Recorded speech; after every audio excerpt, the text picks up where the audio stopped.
Frank Yerby's. Judas, my brother. Chapter 10. That day, to employ one of my father's favorite phrases, I was fit only to be bound hand and foot, thrown into a pit and left to howl. I wandered all over my uncle's place, without aim or direction. Inside my ravished carcass, my head and my heart waged bitter, fratricidal war. You, who've read all our modern love-sick Latin poets, can give me by rote, I'm sure, their finest lyrical cries of pain over love, unrequited, denied, outraged, betrayed. But tell me, friend, is there among their splendid verses one line dedicated to the lover who is not deceived, who sees clearly the body of the death which inflicts him, the loathsomeness of the disease, recognizes the biting bitterness of the poison, and yet eyes wide open, brain reproachful and clear, knowing full well that he is goes step by hopeless step to his own ruin?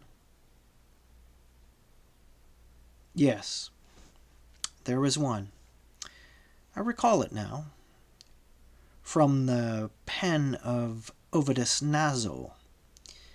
Video meliora proboque ditiore sequar. For I couldn't get Shelomith out of either my mind or my heart. I told myself I'd carry her away by force, elevate her from that life, convert her by tenderness into the wife of my bosom, who already had a husband, a good sober citizen of Beth Enya, who'd run away from him,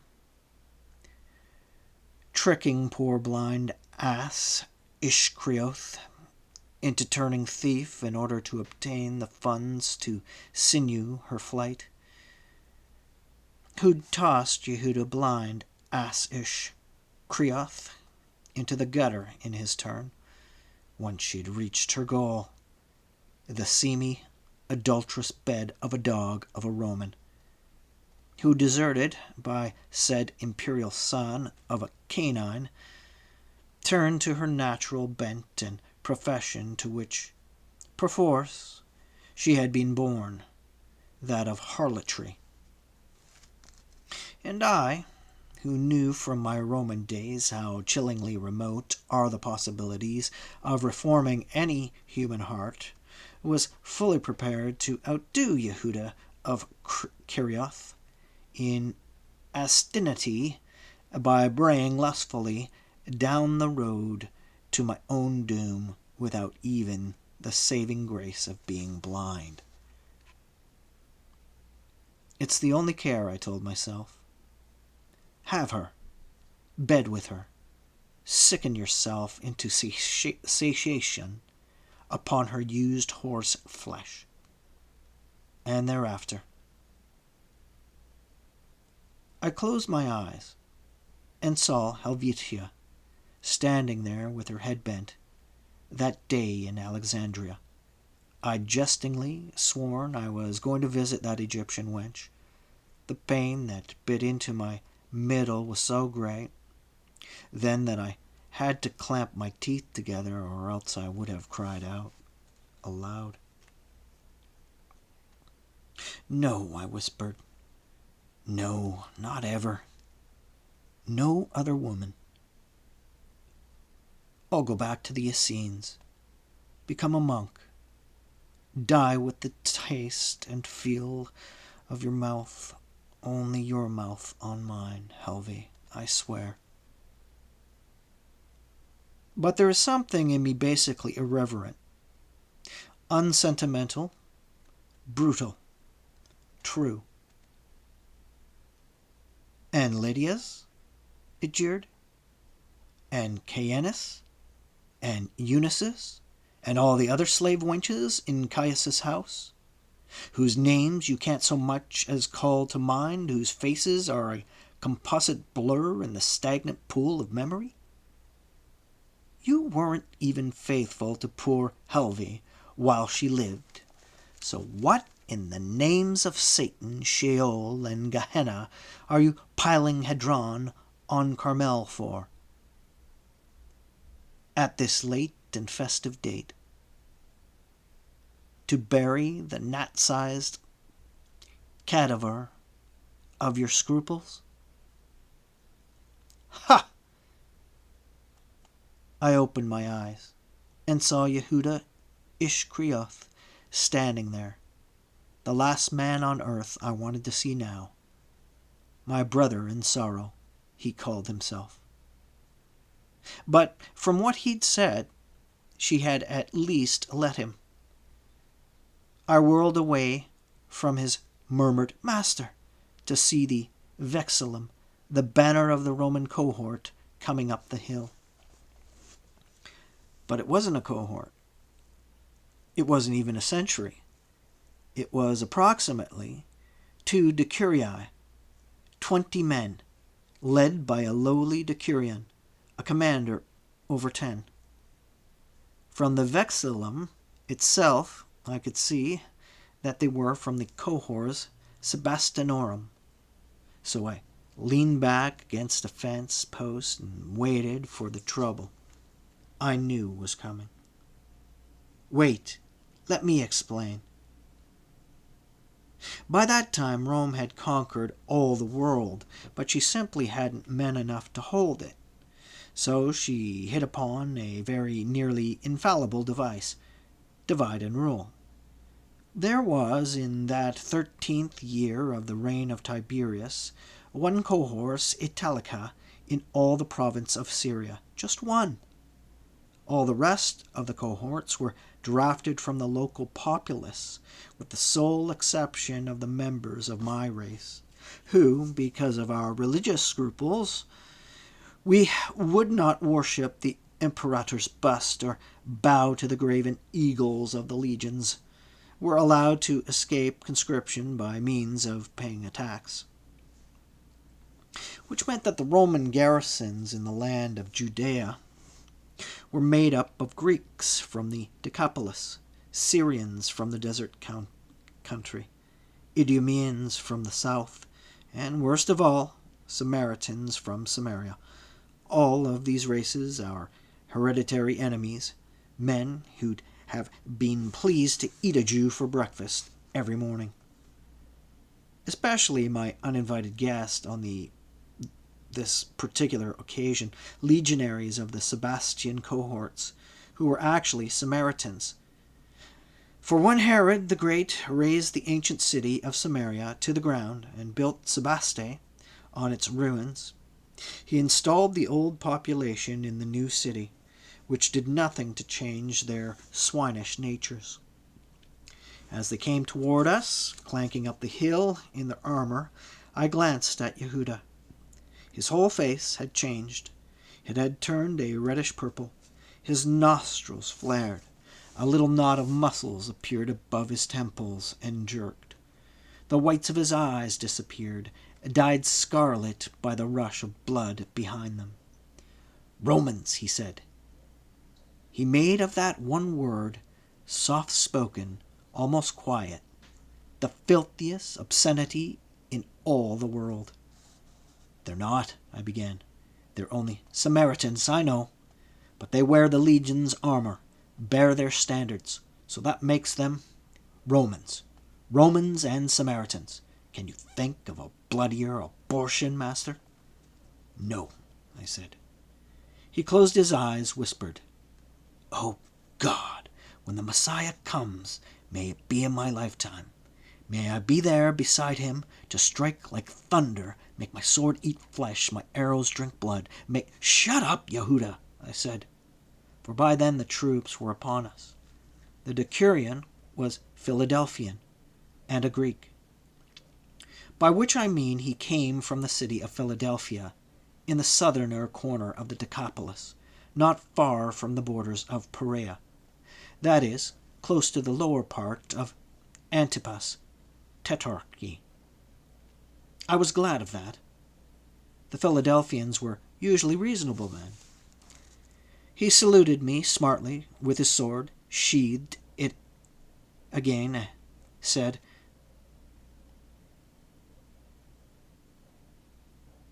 "You are Ben Mattathias' nephew, aren't you?" He gave my uncle's name the Greek form, although he spoke in Aramaic. "Yes," I said in Greek. "I have that honor." "And honor it is," he said pleasantly, switching with evident relief into his native tongue. "There is no finer gentleman in Galilee than Hezron, son of Mattathias. No one disputes that. But it is with you that I have business, Nathanios, son of JUDAS, not your uncle." "And that business is?" I said. He pointed with his hand toward my aqueduct, said, "That." "It's entirely within the borders of our lands," I said quietly. "Even its source is. So it seems to me that your jurisdiction—" "No, no," he said quickly. "Don't mistake me, Nathanios. You are entirely within your rights to build it, and it is in no way subject to tax. Rather, I was sent here to ask a favor of you, that you call upon the Epitropos at Caesarea as soon as you conveniently can." I was astonished, but he had been uniformly courteous, so I thought it better to match his tone. "May I ask why, good Decurion?" I said. "A piece of bad luck, Uyas Eudas. The chief engineer of the cohorts, Italica, has fallen desperately ill. In fact, his life is despaired of." "A great pity, Decurion," I said. "It is," he agreed. "The more so because of the Epitropos was planning to build a new aqueduct to bring down to Jerusalem the additional water that the continual growth of the capital's populace causes her to need." Now I was more astonished than ever. Had Pilatus been so impressed at his defeat at Caesarea that he'd decided to court our favor?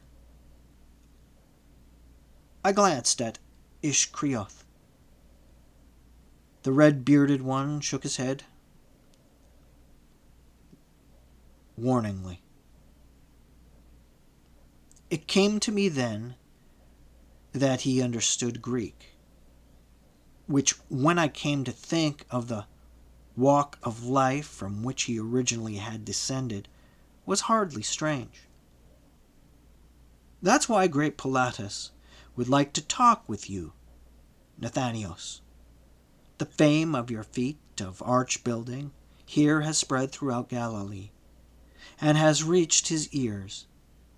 May I examine your aqueduct?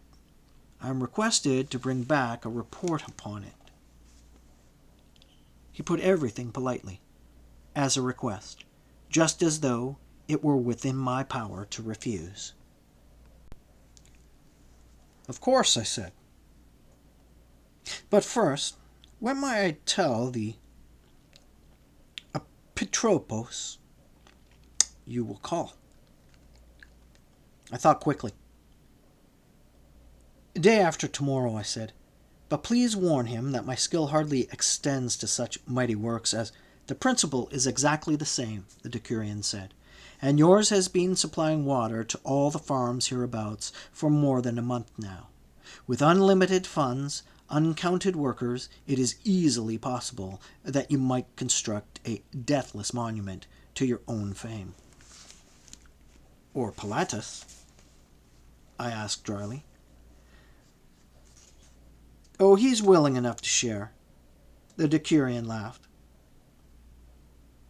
"He told me to tell you that a bronze plate bearing your name as builder would be affixed to the work in a prominent place. Now I'll go look at this one, if you don't mind." "My house is yours," I murmured politely, and bowed to him. After he had inspected my aqueduct with what seemed to me a most professional eye, the decurion took his leave, trailing his grim Samaritan war-dog silently behind him. As soon as they were out of sight, I turned to Yehuda. "Well, Yehuda," I said, "what do you think?" But before he could answer me, we had another demonstration of the fact that the wonders of the day of wonders were not yet over. Before our startled eyes, a clump of wild grass rose up from the ground. By the time it reached the level of our knees, we could see it had a man's head under it, and that the man in question was standing in one of the pits out of which we had dug clay to make bricks of our aqueduct. Which was why we hadn't seen him.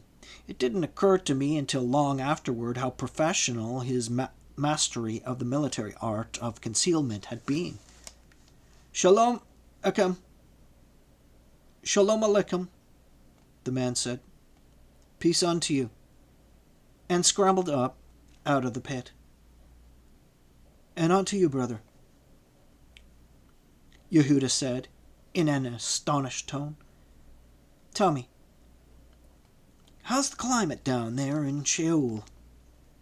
I felt a twinge of envy at not having thought of that one myself, but the black-bearded visitor from the netherworld answered imperturbably, "Hot, and Satan's stroking up Gehenna for the Romans. A word with you, young master."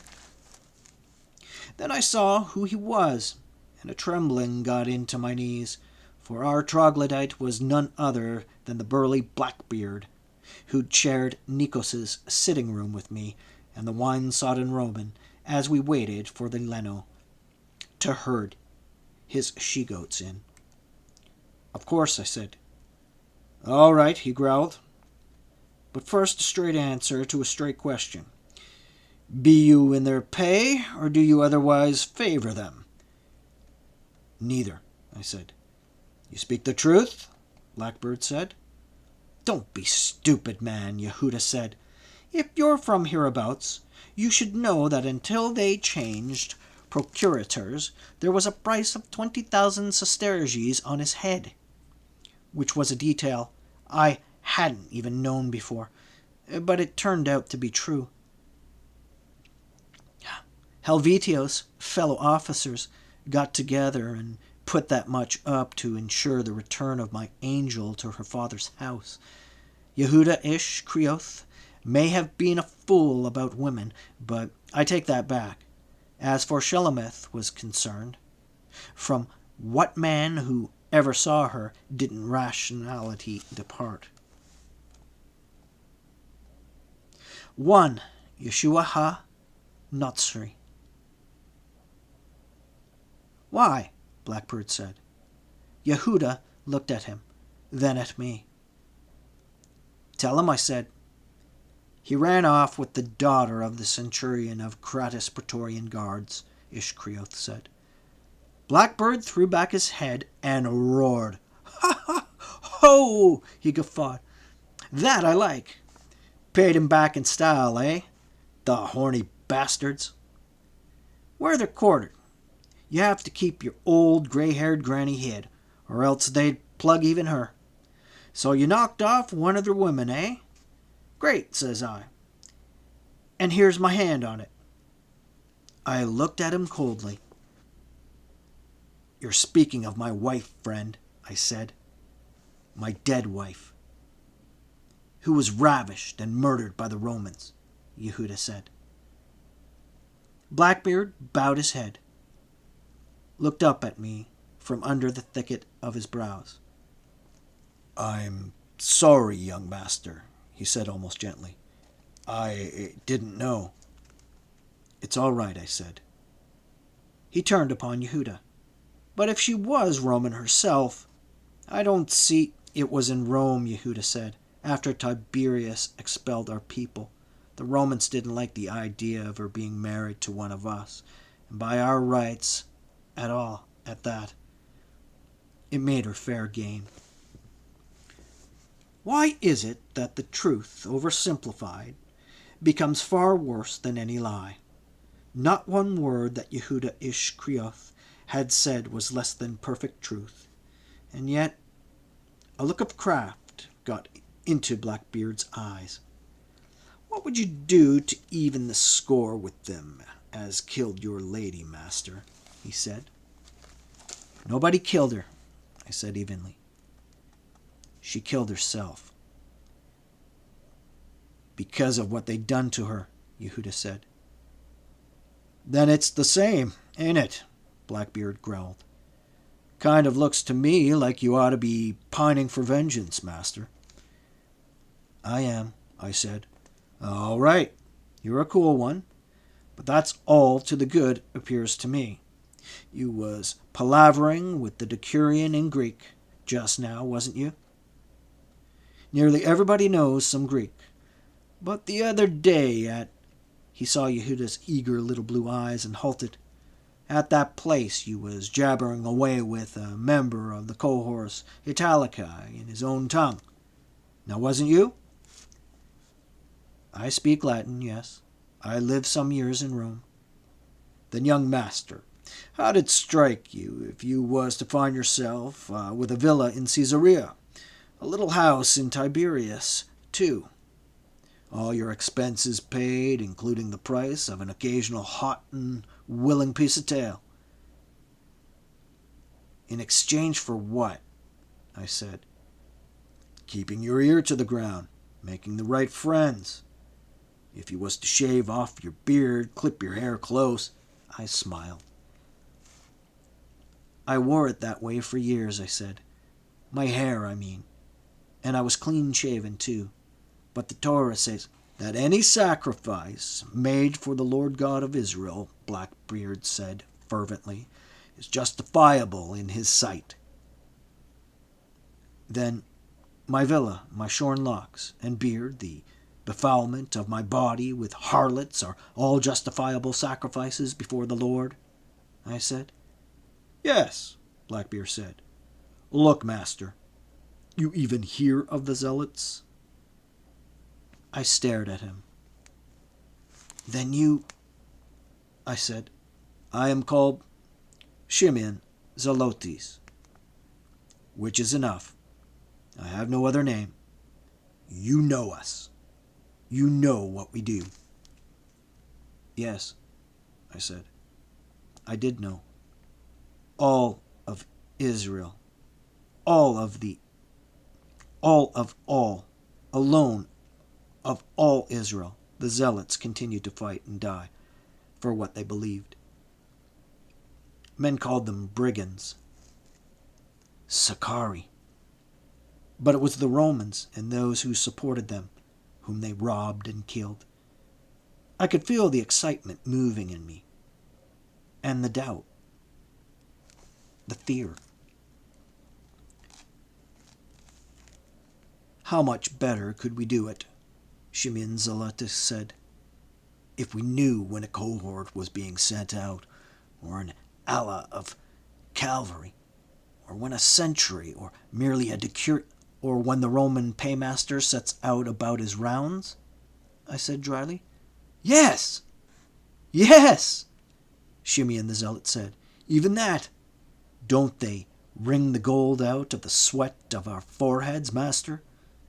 Could it not be used to provide food for the widows and the orphans they have made? Weapons for us?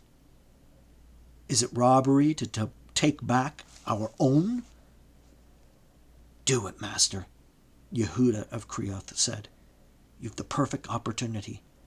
This aqueduct Pilatus wants you to build will give you excuse enough to pry into." I'll have to think about it," I said slowly. "If my uncle sees me returning to that way of life, it may kill him, Yehuda. Surely it will break his heart. That's one thing. Another, O Shimeon, is this. Will your people trust me when they know my lineage? My mother is a Bath Boethus Zelotes. Her first cousin is Yosef ben Caiaphas, the high priest, son-in-law of the hateful Annas ben Seth.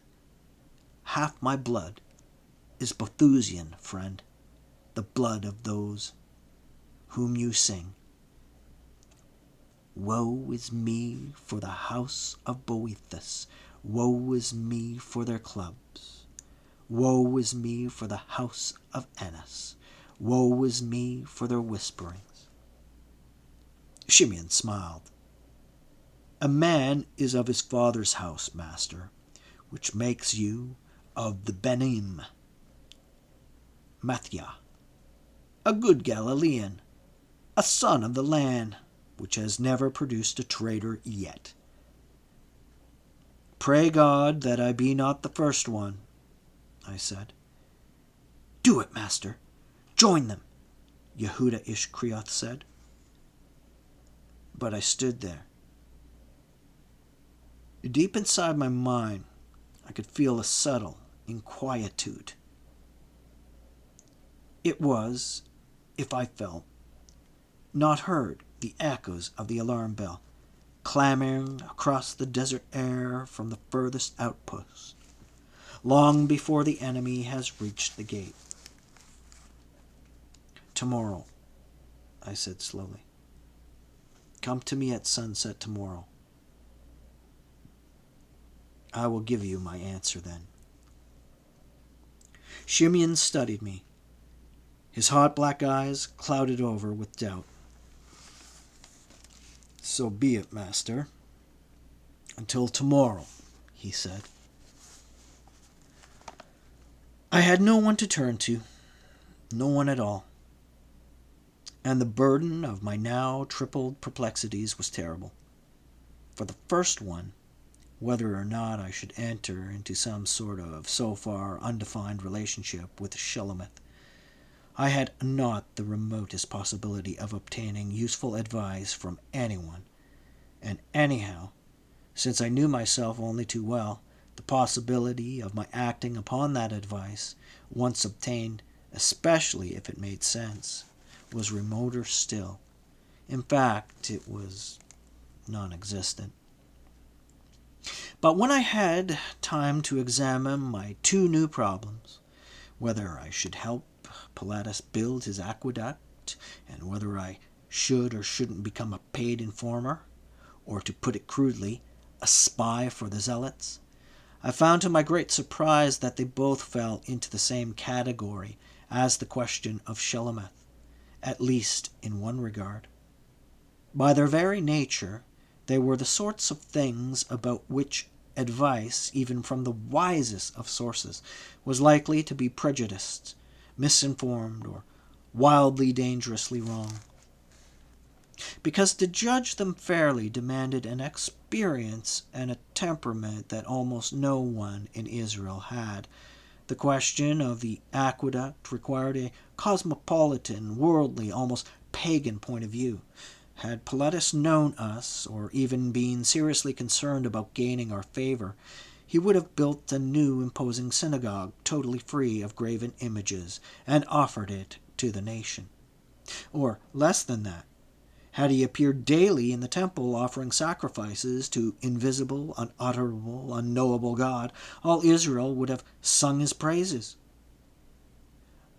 But offer us cool, clean water to drink, and to wash our sweaty hides in, the means towards an almost acceptable degree of personal cleanliness, the way to stave off an epidemic or two, and what will be my God-drunken, otherworldly people say?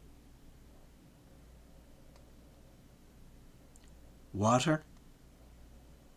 For what? To drink? Hath a pest destroyed the vineyards? To wash? But we do wash. We lave our hands before each meal, just as the law. Our bodies? Well, once a fortnight, say, if the weather's fine, and for that, it seemeth me, we have water, and to spare. My uncle asked, would snort, neither their gall nor their honey. My father would spin the matter out into a gossamer web of philosophical speculations, having neither beginning nor end, nor head nor tail. And Yeshua's? Who knew what Yeshua's would think or say? What value had the thoughts of a carpenter's son who in all his life had never strayed 10 leagues away from the sleepy Nazareth of his birth? There, at least, I think now I was wrong. I should have asked him, but I didn't. I had to decide the question for myself, and I, who was half a pagan, remembered Rome, where one spent one's life in the baths, where even the plebs rarely offended one's nostrils, where it was possible to kiss one's beloved all over from the soles of her dainty feet to the top of her delicate head, as I'd often kissed my Helvetia, and risked neither asphyxiation nor nausea. Besides, Jerusalem, high-parched, dry Jerusalem, needed water, needed it desperately. And if even such a swine as Pontius Pilatus was prepared to supply that need, it seemed to me criminal folly not to ally myself with him in that regard. That decision made, I felt better. But the question of becoming a zealot spy was a much more thorny, hurtful thing. Like every son of Abraham, I was prepared to give my life to free my land from Rome. But I was approaching the age when one begins to painfully accommodate oneself to bitter fact. And the bitterest fact I had to swallow was this. Under the then present circumstances, Israel stood in far greater danger from those who loved her most than she did from her cooler, more indifferent sons, or even from her foes. For only such as the zealots, inflamed with the rage of a man forced to watch helplessly the brutal ravishment of a beloved bride, were likely to provoke or force the Romans into destroying the land, the nation of Judea. Among my contemporaries, I was almost unique, alone among all my friends and acquaintances, had I traveled widely enough to know the overwhelming nature of Roman power. A man has the right, perhaps, though our law forbids it, to take his own life. But when he sets in motion a chain of events that will doom inevitably a whole people to death and slavery, he becomes a murderer and worse. And that, through their isolation-born provincial ignorance, was precisely what the zealots would surely do.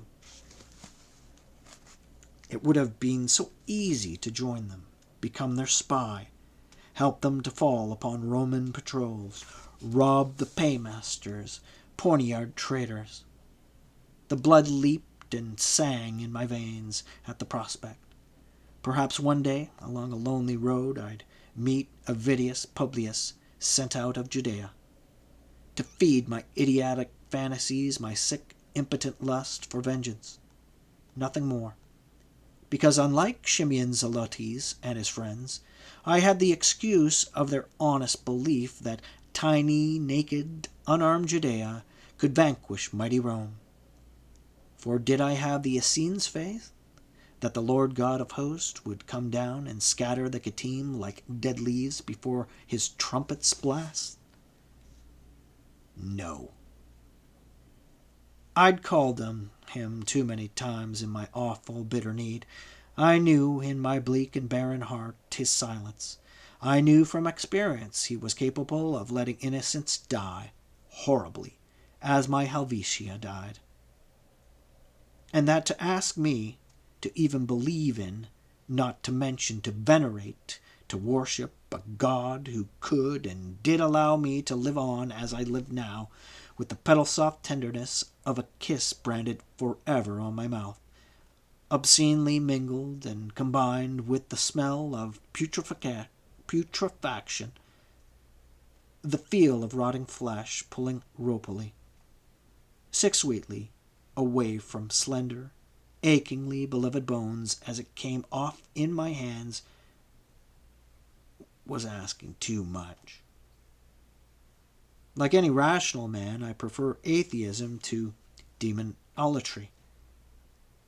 Nor did I believe the Messiah would ever come to deliver my people, Israel.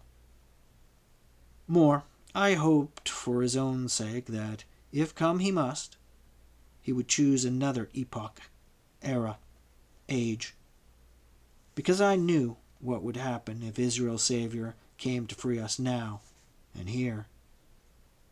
The Romans would take him like a thief and hang him from a tree. So it was that in the red glow of that next setting sun, I faced Shimeon Zelotes and said very quietly, "No." And he, "Why not, young master?" It wouldn't work. And anyhow, spying is beneath me. I find the very idea demeaning. He stood there, and the sunset got into his hot black eyes, turning them blood red. But he didn't say his thought. He said only, "So be it, master," and turned and left me there. And I, fool that I was, did not recall until far too late that to a zealot he who is not a friend is inevitably a foe, and that to their foes the zealots have but one answer: death. I went up to Capharnaum. I could not stay away, but once there, neither could I bring myself to direct my footsteps towards Anikos' ill-famed house. I wandered about, hoping to encounter Shelomoth by chance. My uncle had said she often left the lupanar, usually to throw herself in Yeshua's way when he came up to Capharnaum to visit Shimeon, Kepha, Netzer, and the sons of Zebediah. And I did encounter her, but not at all by chance. I was sitting on the prow of a beached boat, watching Shimeon Kepha and his brother Netzer mending nets. A little way off, Ioani, for such was the affectionate diminutive that the Galileans made of the Hebrew name, Yohani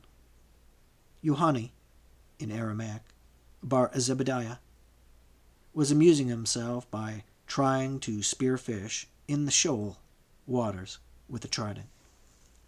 He was having no luck at all, but the combination of net and trident woke memory in me. I saw quite suddenly the other Netzer, the other Andrai I had loved, half-heartedly fending off my trident and my net before the fiendish roaring mob at Rome. Andrai, whom I'd loved and murdered, to save less my own life than Helvi's. And remembering that, I bent my head there by the shore and wept.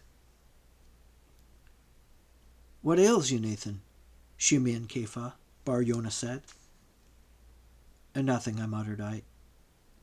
But that was as far as I got, for I saw Yoseh, Yeshua's youngest brother, running toward us on the sands. I leaped from the boat.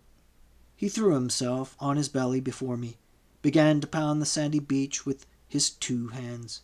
"The strumpet!" he howled. "The harlot! The whore! Oh, Nathan, I raised him up, said, 'Where is she?' There was no need to say the name. "Back there, in the main square, with a crowd of gladiators, charioteers, and some soldiers from Sebastian cohort. She's drunk. They're tossing her up in their cloaks.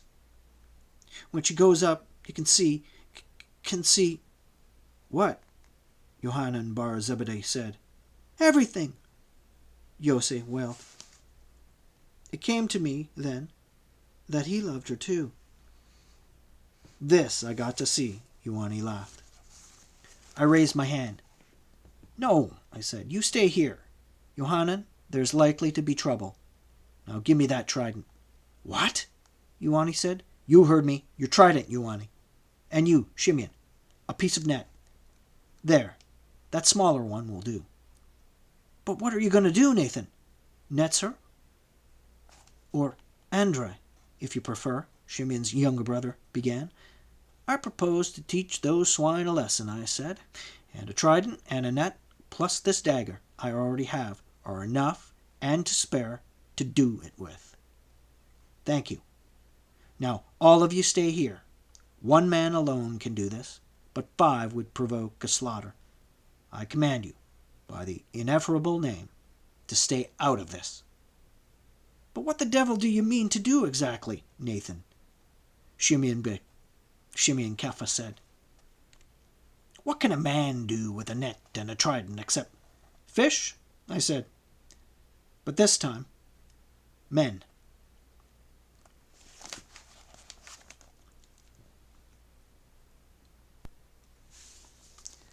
When I came into the square, they were still at it, and my Shulamith, be it said, was enjoying the sport as hugely as they.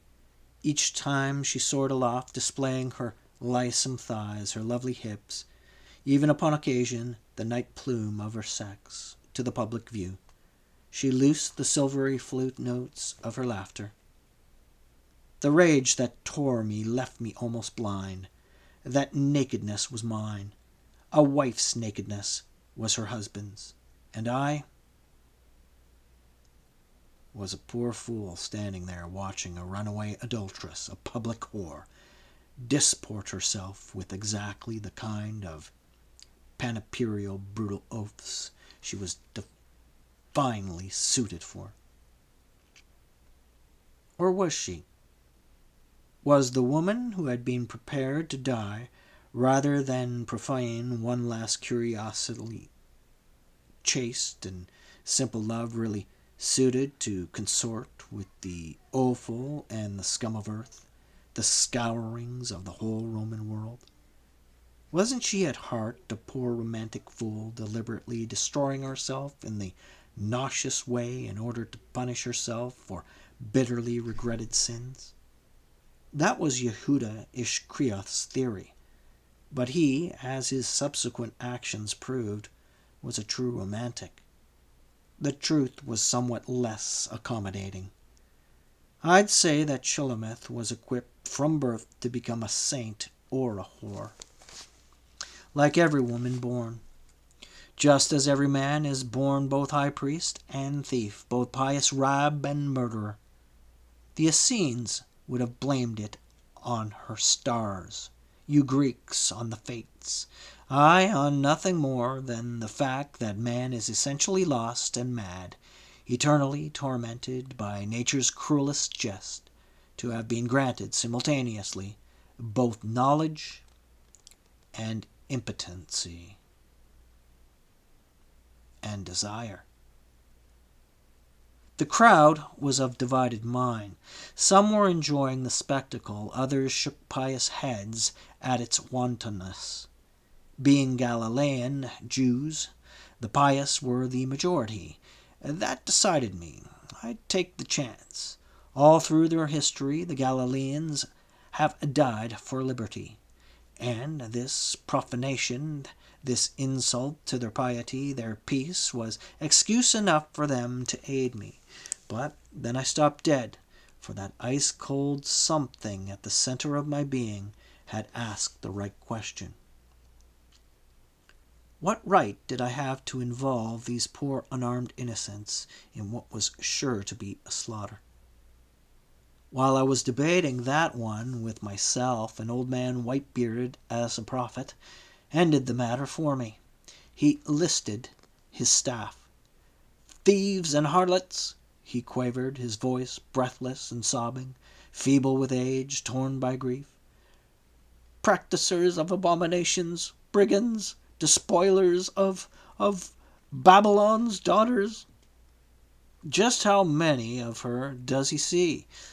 I thought, but I had no time for more because one of those Samaritan bastards of the Sebastian cohort whirled upon the poor quivering ancient and slapped him to the ground. The crowd roared at that, whereupon the legionaries drew their swords and charged. The Galileans broke, scattered, trampled each other in their wild flight. I managed to draw the old man aside in time. "Go home, my father," I said to him. "God in his own good time will punish, will avenge." "No, no," he wept. I've waited too long now. I'll die without ever having seen... I propped him up against a tree. Just keep your eyes open then, Father, I said. The Sebastians were coming back now. I saw with some relief there was no blood on the blades. They were laughing. Then I stepped out into the square and met them. They stopped cold. The sight must have been a rare one. A small and slender bearded Joe, clad in his holy fringed garment, but carrying a trident and a fishnet in his hands. "Are you," I said harshly, "men of honor, or the dogs you seem? If dogs, I bid you put your tails betwixt your cowardly legs and scurry off to your kennels." I could feel Shulamith's great eyes on my face, pouring sunlight against my cheek. They made a burning. "If men, I challenge you. Choose among you your mightiest champion. Let him come armed, as he will, to meet me in a contest to the death. I ask only that, should I lose, you do not profane my body." "And should you win?" a gigantic, brutal Goth said mockingly. "What then, Maccabeus?" "That you all will abide by the fortunes of war," I said, "and let me depart in peace, taking with me this woman." "Why, I like that," Shulamith said. "Why, you bandy-legged little he-goat of a Jew, The gods help him if he wins and tries to spend a whole night with little Shalom," a Sebastian laughed. "She won't leave a rag of flesh on his puny bones. What say you, boys? Shall we let Thor eat him alive?" "Agreed," they roared. "Let Thor, the gladiator, butcher him." I stepped back, stripped off my long fringed robe, stood before them entirely naked. I could feel Shulamith's gaze crawling all over my body, feel the warmth get into it, kindle, take fire. It was a curiously shocking thing. If you know anything about women, you know they never look at you. Not the way a man looks at a woman, with longing and with lust. Women are tactile beasts. Their desire lies just beneath their soft skins. You have to stroke it, pet it into life. It never leaps full-armed into being at a glance, a glimpse of an inch of forbidden, secret flesh, the way male lust does. But Shulamith stood there, staring at me, and the nipples of her breast rose up like tiny twin phalli, pressing visibly against the thin stuff of her harlot's robe. I didn't know then that she was putting his head on my shoulders. It wasn't until later that I found that out. I stooped, picked up my dagger, sheath and all, and buckled it about my waist. It wasn't until I bent the second time and came up with my trident and my net that it came to them that they miscalculated, that this game wasn't going to be the child's play that they'd thought. "Retiorus!" Thor bellowed. "A Jew, Retiorus! By Vulcan, who ever heard—" "Well, you have now," I said, and put that trident almost into his little blue eye. He leaped back a rod, came roaring in. I played him, as the bull dancers do, the bulls in the arenas of Crete. I moved in and out of the flashing circle of his blade until Shulamith stuffed all 5 fingers of one hand into her mouth. Else she would have cried out from horror and from fear. She had no idea how hopelessly unequal that contest was. I could have killed Thor within the first 5 minutes had I wanted to, but the vein of cruelty in me stood up and beat with my ardent blood. I ripped his face open to the bone, gashed his sword arm, perforated one massive thigh, all with lightning fast jabs of that wicked 3-headed spear. Then I stood back and looked at him, as the bull slayers gaze, upon the tormented, crippled bull, whose death is but a single stroke away. Acknowledge yourself defeated, I said, and I'll spare your life. No, he bellowed, and came limping in. I lifted the net, set it a spin. It billowed up and out, gossamer and iridescent in the sun. I gave my wrist a flick, opened my fingers, let the net soar. It lifted high, came down over Thor's great bloody head, settled down over his huge body. He hung there for a breath-gone moment. Then he began to tear at it. While he was so occupied, I put the shaft of the trident between his massive legs and spilled him to the ground. He shook the earth with his impact, lay there, motionless, stunned. At once I was upon him, dagger raised and glittering, but at the last moment I stayed my hand. Down to my bones marrow, I hated killing, even such a beast as this. Well, Shelomith, I called out, shall I spare this swine? She didn't answer me, and I didn't see her. I turned my head. Then I did see her. Too late. Her and the huge stone she held in both her hands, the exact moment before she brought it crashing down upon my defenseless skull.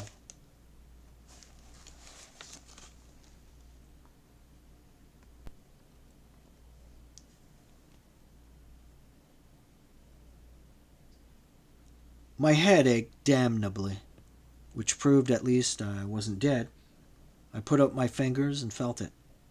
They came away covered with blood, but the bone wasn't broken, which, considering the size and weight of that stone and the force with which my beloved Shelomith had thrown it, was something of a miracle.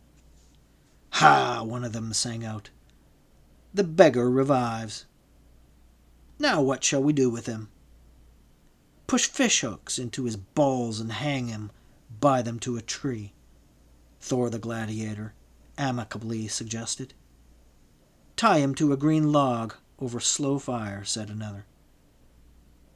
Cut him all over, smear him with honey, and stake him above an ant heap, still another said. No, my darling's voice came over to me, throaty with laughter, slumberous and deep. I was the victor in that fray, so he's mine. I'll propose the penalty. What say you, boys? Agreed, agreed, they laughed. Let little Shullum decide. That is, a Sebastian drawled, if she doesn't decide to fornicate him to death. That way she can kill me, another legionary roared. And me, and me, and me, the rest of them bellowed. I opened my eyes, grinned at her. Go to it, Shelomith, I said. Proceed to execute the legions. She smiled back at me. I have never seen anything as cruel as that smile. Boys, she said, he's a Jew, and our law says, accursed of God is he who's hanged. Therefore I propose that you crucify him. By Tartarus, Shalom, Thor said. That'll take too long. He's a wiry bastard. He's good for 3-4 days, and we have to get back to barracks tonight. Leave's over, as you know damned well. I'll keep watch, she whispered. You send the boys who come off duty tomorrow to take turns at him. And they, those of the day after, and they, Hades, one of the Sebastians laughed. It ain't a half-bad idea. Drag 'em up to that grove by Migdal, Nunaya, make a cross, and done, the other said. Here, Philip, you tie his hands.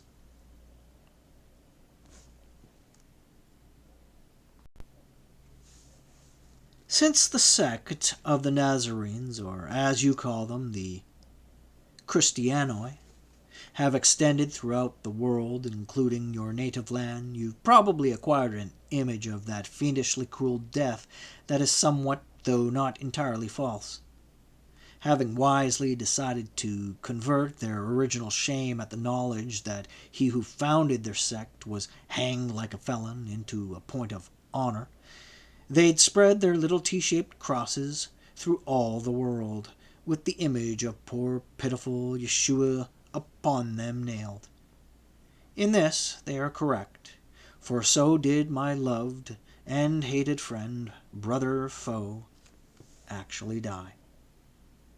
But that wasn't the usual form of crucifixion.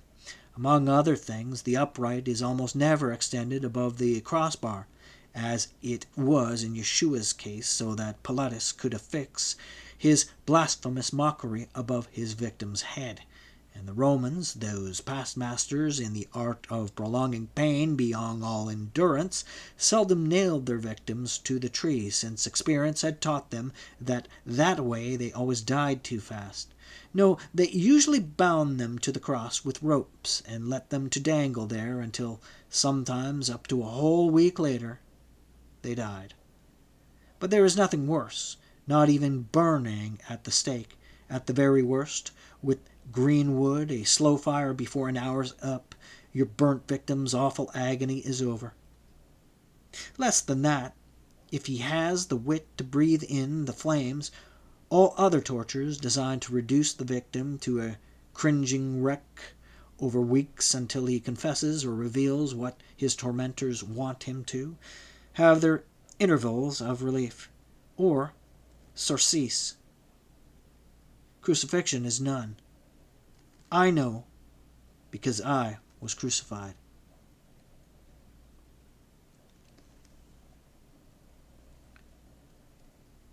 They kicked my poor trussed-up carcass through the town and out upon the northbound road. Naturally, my progress toward the other world did not go unobserved. Among the people who saw me pass were Shimeon and Netzer bar Yonah, Jacob and Yohanan bar Zebediah, Yosei, the brother of Yeshua's, and a dozen more who knew me. But nobody lifted a hand. I think the sons of fury, the Boan Ragsha, Jacob and Johanna, were going to, because their faces turned black with rage. I warned them off, shouting, "Go to my uncle! Tell him!" Then one of my captors slammed me in the mouth with his fist. My friends did as I bade them, and raced down to Nazareth to tell my uncle. Then everything went wrong at once. My uncle, with all that crowd, including Yeshua's himself, running at his mount's heels, took course for Caesarea, which was logical enough. The procurator, Pontius Pilatus, had his seat there, and they told Uncle Hezron I'd been arrested by the Romans for coming to the defense of Shelomith, and he didn't think to ask which way my captors had taken me, nor did those thick-skulled Galilean bumpkins, rather to say that when they'd seen the so-called arrest, the Sebastians were clouting and kicking me northward toward Migdal Nunaia, directly opposite the direction they'd have had to go to take me to Caesarea. The result of all this confusion was simple. It gave dainty Shelomith and her gentle friends time and to spare to murder me. Along that road I kept glancing at her to see if I could surprise pity in her eyes. There was none.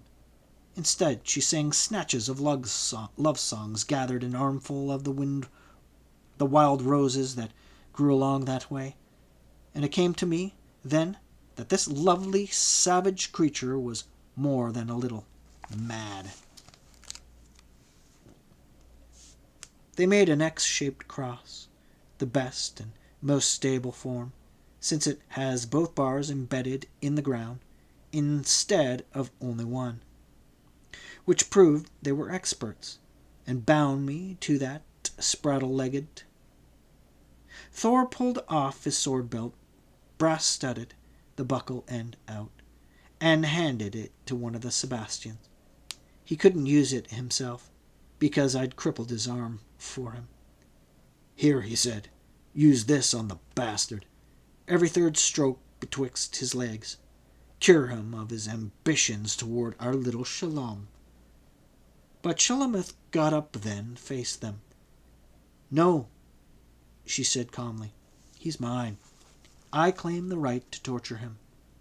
"How?" Thor rumbled. "With those?" He pointed to the spray of Sharon roses she had picked along the way as her louts had kicked and dragged me toward Migdal. "Why not?" she said.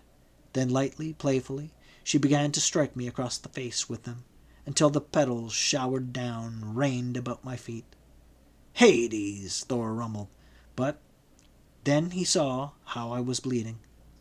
They watched it, fascinated, her hands striking lightly, playfully, as a kitten strikes a captured mouse. And each time those thorny stems tore my face, blood was brought. "You won't," she chanted in rhythm with her blows. "You won't look like him any more. You won't look like Yeshu any more. You will not look like him. I love never like him. I love never, never, never like beautiful, beautiful Yesu. I love never like." "Oh, for Jupiter's sake, Shellam," one of the Sebastians said. "It's getting late, and we'll have to go before you even get a yelp out of him." "Let me—" "No," she said. "Then you want to see him go out of his mind?" "Yes," they caroused. "That's just what—" She moved back a dancing step, unhooked the great bronze clasp that held her broad-belted girdle around her slender waist, let it drop, pushed her silken dress down off her shoulders, stood there before me as naked as the day she was born. I saw the rigid crusting of dried blood on her left breast where she'd stabbed herself to escape me 3 days. Years? Centuries? Ages? Ions ago? It was healing well and cleanly. "By Pluto," one of the Sebastians said, "didn't I tell you? She's gonna ravish the bastard to death." She came up to me, step by step by step, stood inches away from me, so close that I could smell her. I knew then that she was right, that very shortly I was going out of my mind. She went up on tiptoe and found my mouth. An X-shaped cross is plenty low enough for that. I was no love-sick half-virgin boy. I had been kissed by experts.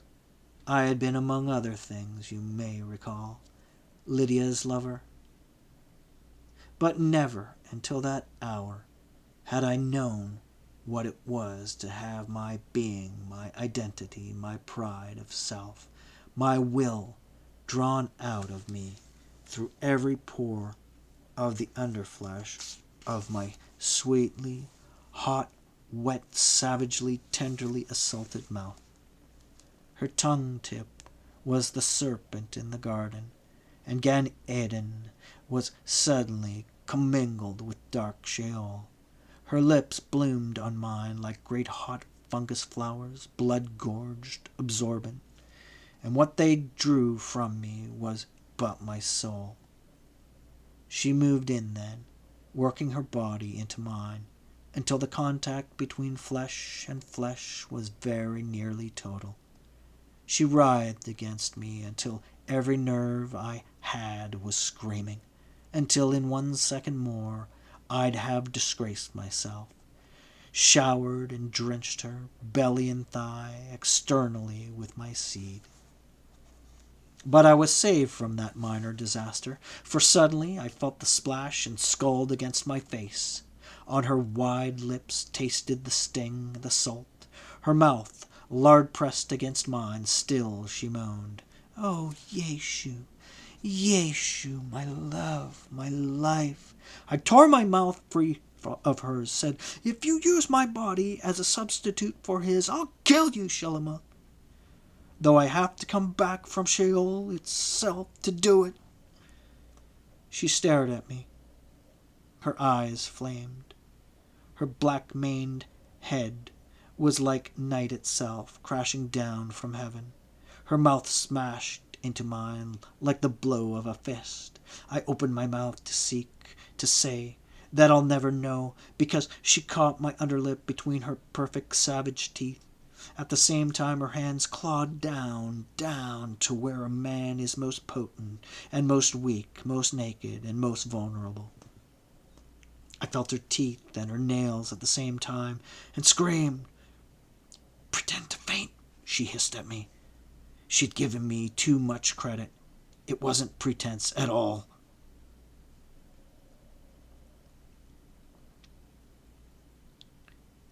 When I came to myself, I was alone. I could hear the bass rumble of their voices dying out of time and mine, and through it the silverly lit and sour of her laughter. Night was slanting along the land. The shadows grew and grew, and all the trees were ghostly.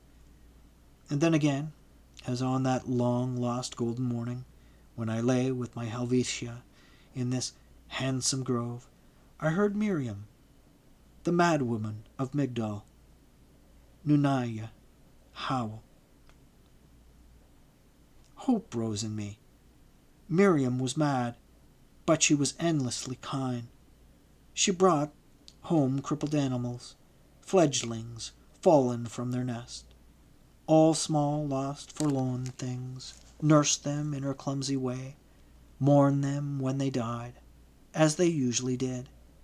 If I could attract her attention, if I only could. "Miriam!" I cried. She came toward me very slowly. Her eyes were enormous in her ravaged, filthy face. "Miriam!" I moaned. "Get a knife. Cut me loose. Do you hear me? But she had sunk to her knees before me, her hands folded in the attitude of prayer. "Bless me, my Lord Yeshua," she said. I tried to talk some sense into her. I tried, but I am not Yeshua. I am me. Her attention soon wandered. She got up and left me there, still dangling in awful agony from my cross, still bound. The ropes bit into my arms and legs. I knew, without being able to see them, that my hands and feet were turning blue. That was one of the effects of crucifixion. Often they started in to rot, long before the victim died. I hung there all night long, tightening my belly muscles so that my guts would not sag down. When they did, that was the beginning of the end. You lost control then, defecated upon yourself, which brought the flies. Some people think it is the flies that kill you finally. Certainly, they are what drive you mad. They crawl into your eyes, your nostrils, your mouth. They explore your ears, your navel, your rectum. And you can't drive them away. You hang there with your flesh puffing, turning black around those ropes, spurting dribbles of blood, urine, down between your feet, and pray for the death that will not come. I must have fainted again, or even slept. But I woke with the sun in my eyes, twisted, strained my arms, my legs, turned my head, and Shelomith was there.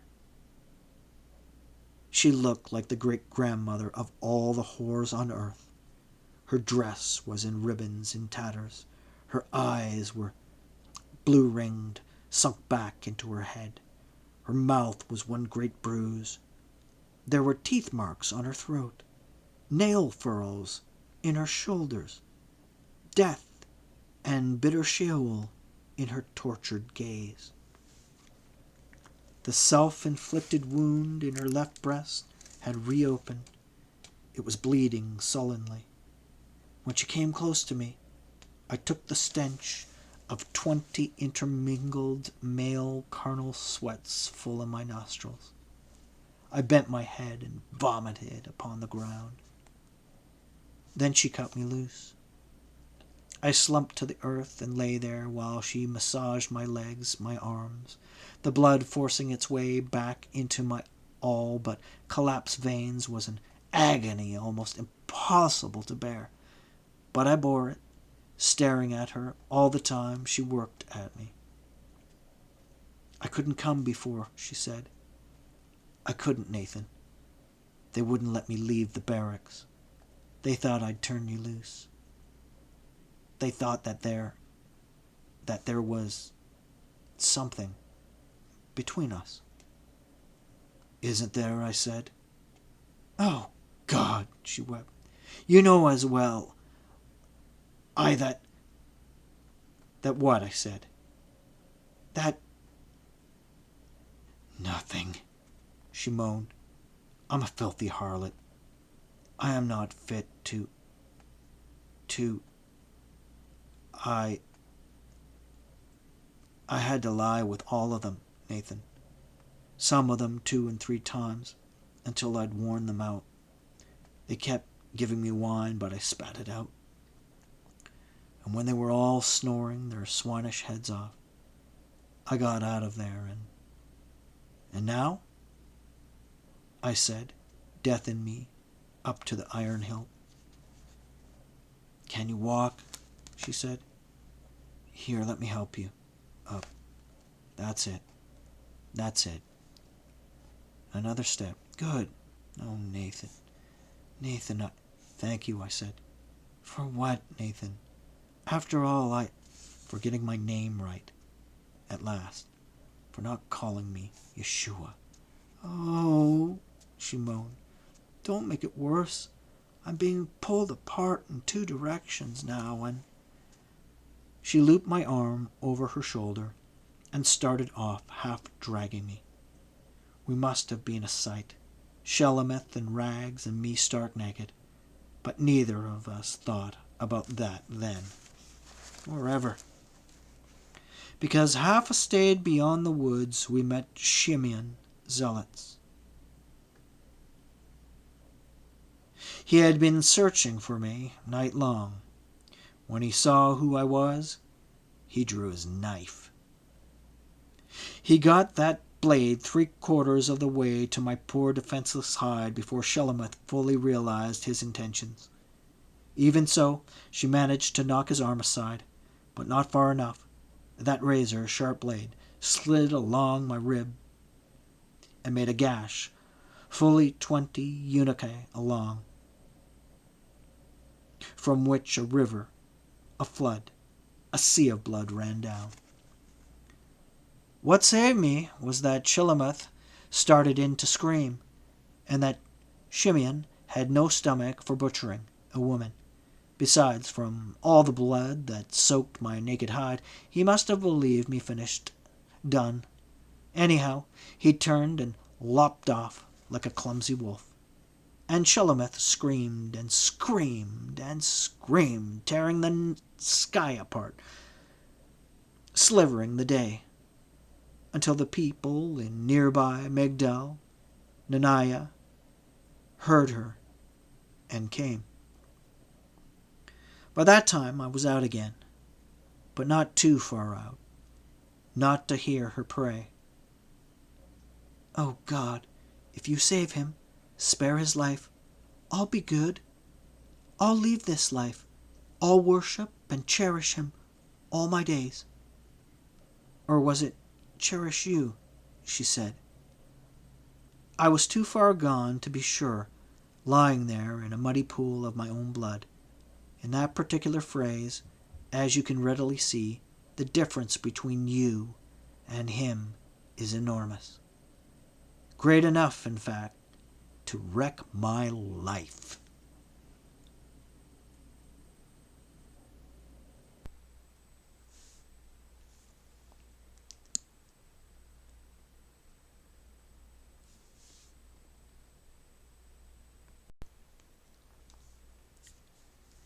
Chapter 11. The first thing I saw when I opened my eyes again was that I was in my own bedroom in my uncle's house. The second was that Shulamith was sitting in a chair beside my bed looking at me. And something in the way she looked then, at the moment, stopped my heart. I had never seen anything like her in all my life. Except... no, that's not right, either.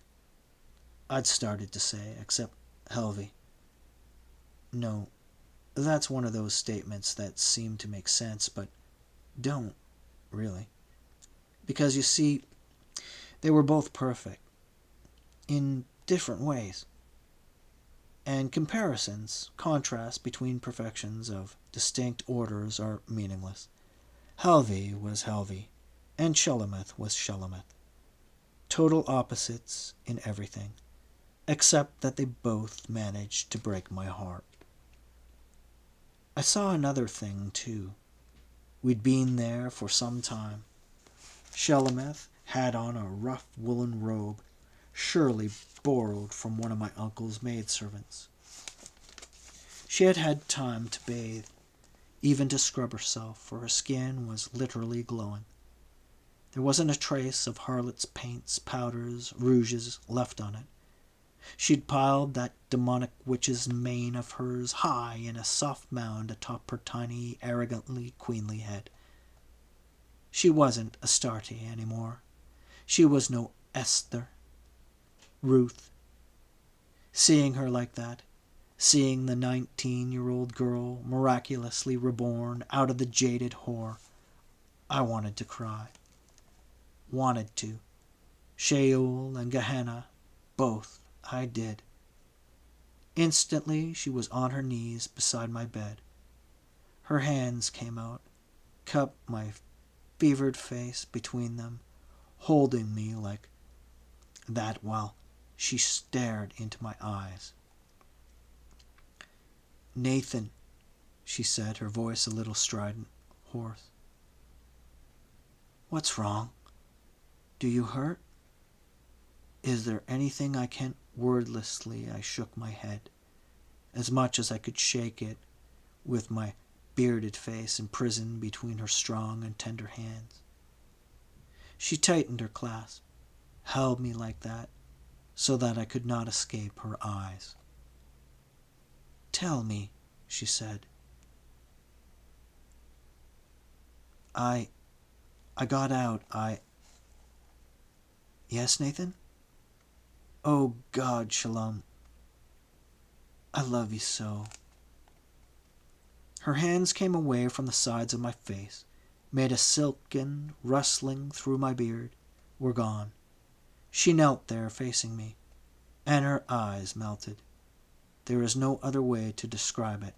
They melted and poured down her cheeks.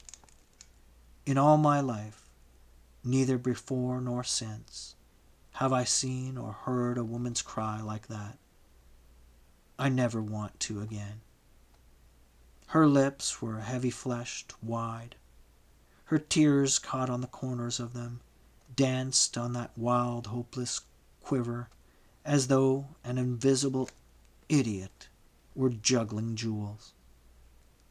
Then they flashed white fire and slanted downward, penciling light across her chin.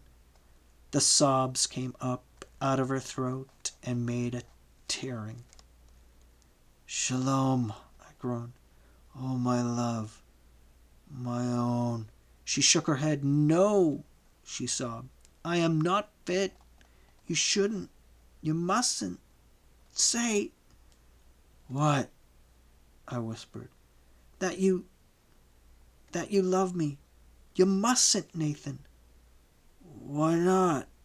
I said. It's too cruel. You shouldn't cast what's holy before a she-dog. You're not, I got out. You never had a chance. From now on, I'll... Don't be a fool, Nathan, she said harshly, angrily. I had every chance. I come from a good family in Beth Anya. My husband was the kindest, the best of men, only he bored me. Oh, God, how he bored me. I needed Antonius. I needed that kind of putrid filth. Don't you understand? Oh, Nathan, Nathan, you sweet damn fool. I was born a whore. Nobody is, I said tiredly. Shalom, what I offer you is water in a cracked cup to a woman dying of thirst. It runs out and the earth drinks it, makes mud of it before she can get it to her mouth. Food, 2 rods from the famished she-beast, howling in her cage, unable to poke her muzzle or her paw far enough out to reach it. You mean you don't love me? I said bitterly. She shook her head. No, Nathan, she said quietly. I mean I do. I stared at her. If I didn't, I should grab you, you fool. Fly to the ends of the earth with you, devour you with kisses, use that slim, strong, beautiful man's body of yours, that just to look at makes my middle melt and run down my thighs. Only I do love you, so I can't. You see, I love you, Nathan, Bar Yehuda, Yeshua HaNatzri. What? I said. Who are the same man, divided in two to make a mirror image. You're the him who is gay and worldly and man beautiful, and who starts a fire in my belly and makes my breast hurt. And he's the you who is gentle and godlike and angel beautiful, so that I want to kneel down and kiss his feet. I did once. Kiss his feet, I mean. Only, I whispered. You won't stay apart, she wailed.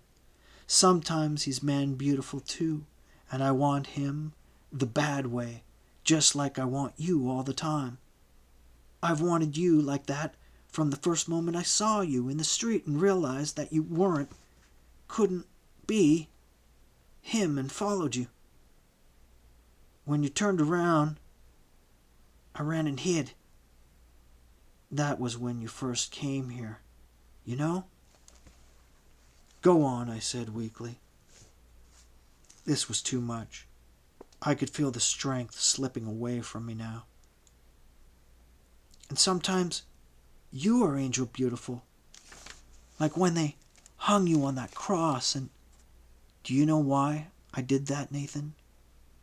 Why you did what? I whispered. Hit you in the head with that rock. I had to. Love. If you'd kill Thor, they'd have butchered you like a sacrificial lamb no matter what they'd promised. So I let you have it. And oh Lord, I was so afraid I'd killed you. And afterward, I got them to crucify you because I figured that since they were sure to do something awful to you anyhow, that was the only thing I could think of that would give me time enough to come back and save you.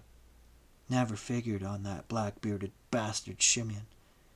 Anyhow, what I started to say was that when they hung you on that cross, and the light came out of heaven and hovered about your head, you looked just like an angel, the way Yeshua always does.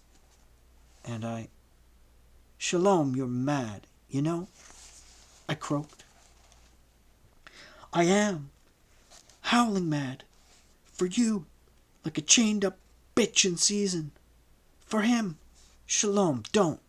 Like a worshipper before the Holy of Holies, kneeling. All he has to do is smile, and the morning and the evening stars sing together, and all the cherubim and seraphim come down, while you're good too, brave and gallant and gay, the sort of man I should have married instead of that pious old fart. I'd have been faithful to you, Nathan. Oh, I would. I would. I would. Shalom, don't, I groaned. Please don't cry. Not any more. Please. Only, what have I to offer you? Used, dirty, diseased? No, I was. But he cured that. He, Yeshua, cured you of an issue. A running issue. What a beastly thing. I don't suppose he even knows he did. I met him in the street and made a fool of myself over him as usual, crawling on my belly, embracing his ankles, kissing his feet. He raised me up and kissed my forehead, and it went away. Like that. 2 days later, it was gone. Shalom, I don't believe... It's true, I tell you, Nathan. Yes, Shelomith? I want to kiss you. Right now, I mean. Oh, Nathan, I want to kiss you so damn bad. Me or him? I said bitterly. Both. But right now, you. Kiss you as though I were a good girl. A virgin. And you were my betrothed. Nobody ever kisses me like that. All sweet and gentle and trembly and tenderly, I said. Come here, then. I kissed her like that. For me. Then, at that moment, she was my bride-to-be. My virginal, spotless bride. It broke her heart. She clung to me and sobbed until my uncle came through the door with his riding whip in his hand. He caught her by the hair and jerked her from my bed. His first blow caught her across the face, and her flesh broke open like a ripe plum. She carried the scar of that down to her grave. Then he was beating her, and she simply covered her face with her 2 hands, but made no further effort to stop him. I saw his whip cut through the wool of her robe like a knife, and under it her flesh open up like 2 long bluish-white lips, and turn scarlet in the middle and drip red. And she crossed that with another, and that still another, until I was out of the bed and between them, and the whip was whinnying and singing and whistling and biting into me too, and I, going down into red fire, into Sheol's blackest pit, into utter night, screamed at him, "You fool! She saved my life!" Then his eyes cleared. He saw me lying on the floor, and that knife wound had come open, I was bleeding like a bull calf bleeds in the forum boreum when they cut his throat all the way across, slowly. Shelomith knelt beside me. She had both hands stuffed into her mouth. Then she took one of them out, the right one. It snaked for my uncle's belt, closed around his dagger. He reeled back from her, sure that she meant to kill him. He was wrong. It was not him she meant to kill. He saw her raise the blade above her left breast, hold it there, pointing at her heart, a long moment while her lips moved, murmuring a prayer. He saw her teeth clench in mad determination, and he hurled himself upon her just as she started blue glittering death whistling down to end her. And my world. He was in time. My uncle is a big man and a fighter, but it took all his strength to get that dagger away from her. He threw it out of the window just to make sure. Then she was standing there facing him and crying in that awful, insupportable way I'd already found out she could cry, and saying, not loudly, not screaming, but flatly, calmly, softly, "He's dying," when I had him saved. So now I've got to die too. And I will. Tonight, tomorrow, the next day. You can't watch me all the time. I can't live without him. I don't even want to. My uncle looked at her then, at me, groaned, "Daughter, oh God, And it was then that Yeshua's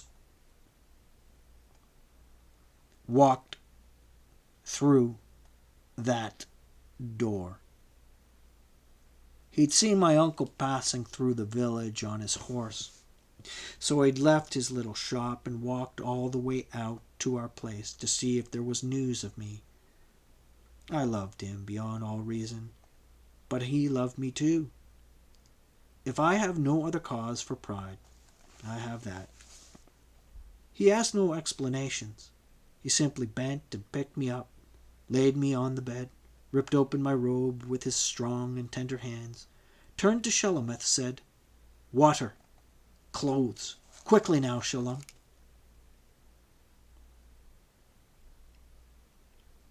So you might list me among the first of his miracles.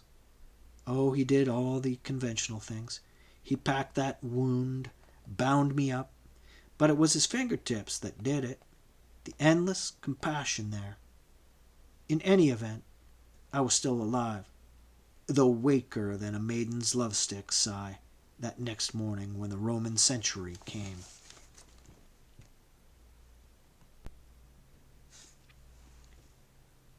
A whole century. 100 men, under the command of a stern-faced centurion. They'd come to arrest me for not keeping my promise to appear before Pilatus. You see, my uncle had never got to see the Epitropos, the pure procurator.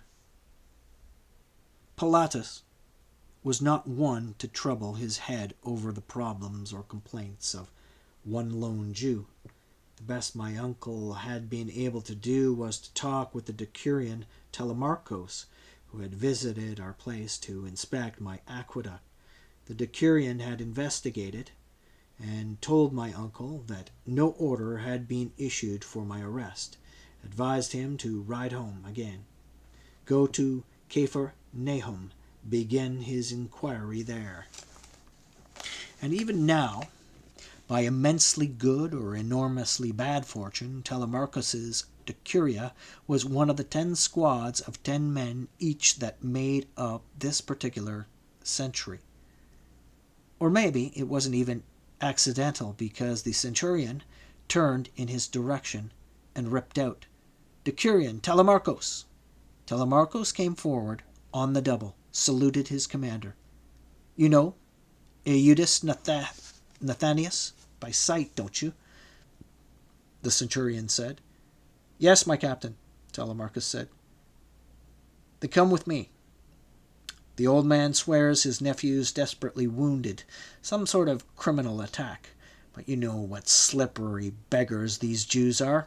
I just want to make sure that there is a wounded man in this house, and if there is, that he's actually Nathanias. So come on." "At your orders, my centurion," Telemarchos said. They stood beside my bed, looking at me. "Yes, it's him, all right," the decurion said. The centurion turned to Shelomith, who was crouching on the other side of the bed, her eyes big with terror. "Lift his robe up, wench," he said. "I want to see this wound." Shelomith did as she was told. My side was still bleeding sullenly. The bandage showed a great splotch of red.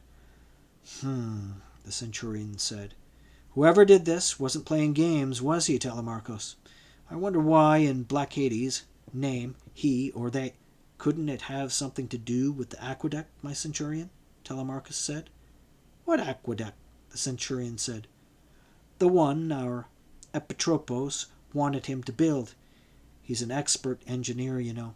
If the zealots ever got wind of his doing a job for us, or even agreeing to, they'd... Oh, Shelomith wailed.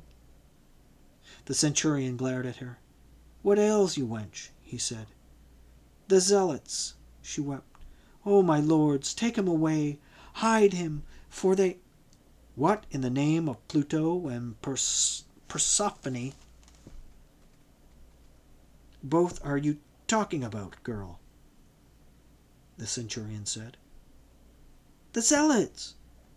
They never give up. Oh, noble lords, they'll finish him off the next time, sure. And it was them, it was Shimei and Zelotus who struck him down. I was with them, I saw. The centurion stood there. His heavy face went heavier still. Call for the litter bearers, Telemarcos, he said tiredly. The wench is right. They never give up. Best we keep the young man in the praetorium under guard, or he won't stay alive long enough to slap mortar to a stone. Hades take me, but their spy system's getting better all the time. This poor bastard didn't even get to appear before Pilatus. They got him first. And Telemarcos? Yes, my captain? Bring the wench along. She saw it, so put her under protective arrest, too. Damn pretty hunk of a hot and juicy Jew meat. Shame to let 'em disembowel her. That's what they do to their women who favor us, you know. Telemarcus looked at her then, for the first time. You say there's justice in heaven? Ha ha! Then explain to me why it didn't strike that smooth-tongued Greek bastard dead.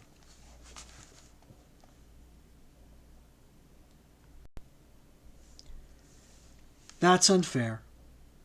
He was a good man.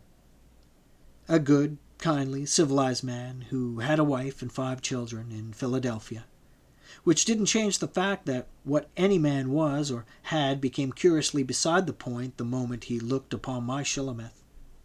And to tell the truth, to give Telemarcos his due, it wasn't entirely his fault anyhow. He was greatly aided by fate's pure malice, and by Claudia.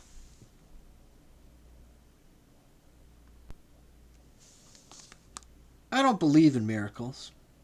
I know, or at least my Greek-trained reason does, that nature's ways are invariable, or that God, if you need that hypothesis, does not violate the laws that he himself made. But if there ever was a miracle, an event that defies explanation by natural causes, it was that I endured being litter-borne all the way from Nazareth down to Caesarea under a blazing sun and got there alive. Just barely, but alive. They didn't take Shelomith and lock her in one of the dungeons under the praetorium, which was what they'd have normally done with her. You see, the centurion, with a certain logic, based on the fact that the decurion Telemarcus actually did know more about the ramifications of this case than anybody else, left the whole thing in his hands. And after watching what Shelomith's hips did, walking all the way from Nazareth to Caesarea, by then Telemarcus would have given her his head with the blood pouring from his severed neck if she'd asked for it. But she didn't ask for the decurion's head. More the pity. She merely knelt before him with tear-scalded eyes, her hands folded in the attitude of prayer, and begged to be allowed to stay with me. He granted her that. I suppose he was sure that the guards placed outside the door of my bedroom provided sufficient security for us both against the zealots' Sicarii murderers. And as he told me afterward, with a mocking laugh, I knew I didn't have to worry about your tugging those glorious thighs apart, not considering the state you were in then, Nathianos. Pilatus looked in upon me that same night. Of course I was unconscious and did not know that then, but Shulamith told me that he stared at me for a long, long time, bent close enough almost to kiss my cheek, muttered an oath in Latin, then said in Greek, "I'd swear I've seen this face before." 2 days later, I was lying there fully conscious and in considerable pain, when a stranger entered my room. "What in black Satan's name do you want?" I croaked in Aramaic, but the blank expression on his face told me he hadn't understood a word I'd said. I studied him more closely then, and something about him, not his dress, of course, for in my times Roman and Grecian dress were exactly the same, told me he was Greek, and by the fairness of his skin I judged him to be European Greek from Hellas itself, not from one of the colonies. So I said the same thing over again in that tongue, substituted Hades for Satan, since he wouldn't have known who Satan was. He gave a little dancing step of delight at hearing his native tongue spoken with such flawless accent, and bowed with a mincing grace that caused me to see another thing, too. He was of that most peculiar persuasion in sexual matters, so prevalent among your people. "I am His Excellency, the Epitropos, personal barber, my lord," he lisped. "My master has ordered me to shave you and cut your hair." "Shave me? Cut my hair?" I roared. Or rather, I meant it to be a roar. What it was, actually, was a dry rasp, barely audible. "Yes, my lord," he cooed. "You see, my master is convinced he's seen your face before, but your beard keeps him from being sure. Please allow me to shave you, my lord, or my master will be wroth with me. I fear his wrath. 'Tis most terrible." I remember then that in Rome Pilatus had shown a marked fondness for me. Surely no harm could come of his learning my identity, and besides, I was in neither the position nor the condition to resist. "All right," I whispered. "Get to work, Shearlocks." "Oh, that's a good one," the barber tittered. "I must remember that, Shearlocks, barber to most noble lords." "Oh, good, quite. My master commands me to advise him the minute you're shaven and shorn. He has a great curiosity about you. My lady, too. In fact, I think that the divine Claudia Procula has even more desire to find out who you are than my master, the Epitropos. The Decurion Telemarchos, you know, is a part of my master's personal guard, and he's told her the wildest tales. How the zealots tried to kill you because you're the only man in Galilee who knows how to build aqueducts." "It was less than that," I croaked in order to plague him. "Shalom here was involved." He looked at her. She sat in a big chair by the window. I saw his nostrils quiver in pure disdain. "Oh, really?" he pouted. "Well, there's no accounting for taste, is there? Will you turn your face a little more to this side, my lord?" He was very skillful. In a few moments, or maybe it was longer, because I confess I dozed while he was about his labors, he had shaven me and cut my hair. What brought me to awareness again was the warmth of his gaze. Well, I got out. "What are you going to tell His Excellency, Lucius Pontius Pilatus, Procurator of Judea, and his lady, the semi-divine Claudia Procula?" "That you are the most beautiful man I've ever seen," the barber breathed. At which Shellam loosed a belly-deep hoot of laughter. "Oh, get out of here, Shearlocks," I said. Lucius Pontius Pilatus, in his overwhelming arrogance, made at least 4 disastrous mistakes in his life. The first was bringing the eagles of the legions and the imperator's icon into Jerusalem. The second was seizing the secret temple treasure to build his damned aqueduct with, then murdering the people who protested. The third was condemning the Nazarene to the cross. The fourth and last was massacring the followers of the Samaritan prophet, for which crime at last the governor of Syria, Vitellius, removed him from his procuratorship and sent him under arrest to Rome.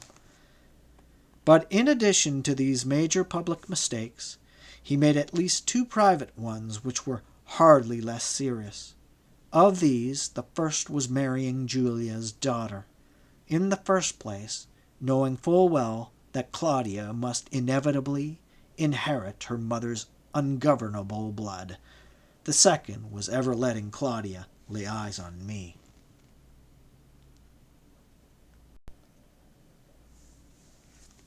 When she and Pilatus came into my bedroom, I was awake once more, and had been for more than an hour. Shulamith was feeding me fine wheaten cakes, soaking them in wine. She was also singing to me, teasing me, saying things like, "Oh, Nathan, you are so pretty. Without your beard, I mean. Sure you aren't a girl? Just you crawl over the coverlet with me," I was saying in the cadaverous croaking whisper that was all I could manage, when I heard Pilatus's dry, amused, sibilant voice ring out. "It is, by Jupiter, Thorens, Caius Nathianus, in the flesh." I looked at him and smiled. At least I made a fearsome grimace, and that was supposed to be a smile, and croaked, "I give you greeting, Lucius Pontius."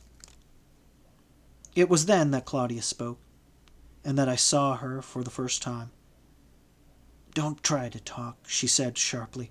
"Oh, you poor, poor boy." She came forward then, and sat down on the edge of my bed. "Here," she said to Shulamith, "give me that. I'll feed him. You may go away. I'll call you when I need you."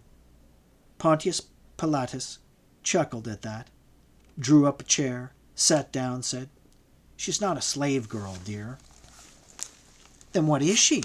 Claudia said. I let my breath out slowly, because by then I was almost sure that Shulamith was going to escape alive. The black sulphuric rage that had flamed in my darling's eyes was dimming, dying down.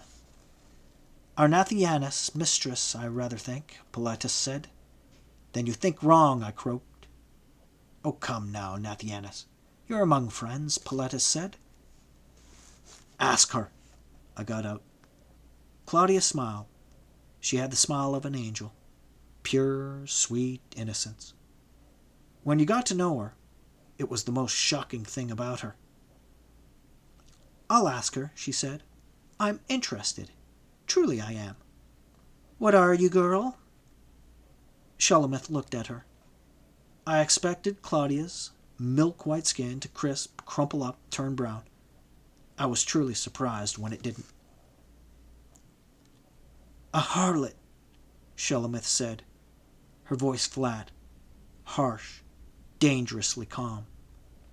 "A common harlot, the worst harlot in all Galilee. Or the best. Depends on your point of view."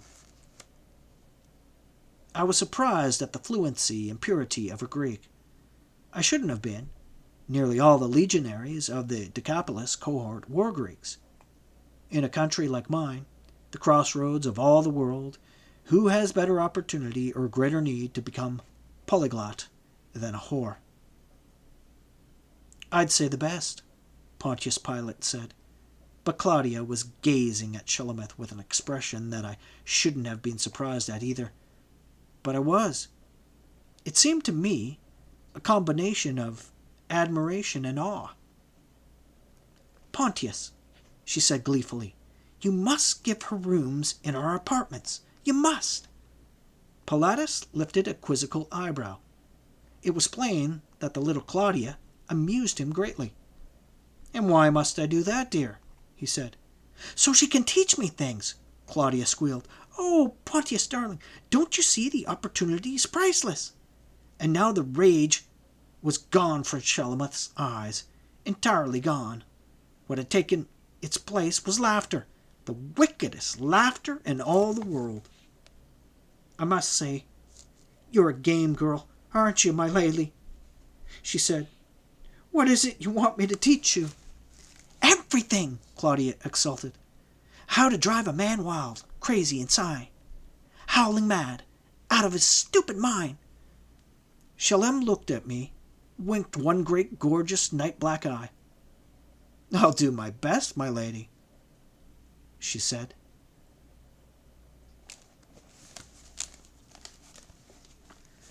After that they were best of friends, and inseparable, and if my Shelomith was truly teaching Claudia the art of driving a man right out of his feeble mind, which I doubted, because again, that is one of those things that certain women are born knowing, and the rest never quite acquire, it was also evident that she was learning a great deal from the procurator's girl-wife. For one thing, Shalom no longer looked like a whore. She gave up the use of cosmetics, which she didn't really need, almost entirely. And the little she retained, she learned to apply with great subtlety, marked restraint. You needed to look close to see that they were there. Her dress became quiet, tasteful, refined, and though Claudia lavished gifts upon her, she learned to wear just the right amount of jewelry. And instead of those cheap whore's scents she formerly used, which hit you in the nostrils when she passed by 2 stadia away, her perfumes became delicate and fine. Even her behavior changed. She was by nature affectionate, but her affections were apt to be expressed in a vocabulary that would have made a worker on the docks of Joppa cringe. Now her speech itself changed. She imitated Claudia's beautiful, almost classically pure Greek, and strangely enough, that discipline carried over into her Aramaic, which remained delightfully racy. But crudities, like using the bodily functions as expletives and references to male and female genitalia, disappeared from it. In short, in all ways now, her presence became an unfailing joy. She was, I afterward found out, beginning to dream, to hope. Her husband was much older than she. Perhaps he'd die, or maybe he'd be kind enough, understanding enough to give her a divorce. And since there was no deception involved, since I knew her former life, it wasn't beyond possibility that the love I gave her daily proofs of could be sanctified before God, and its fruits to his service. She was right. I'd have wed her without a second thought. But there was Telemarcos and Claudia.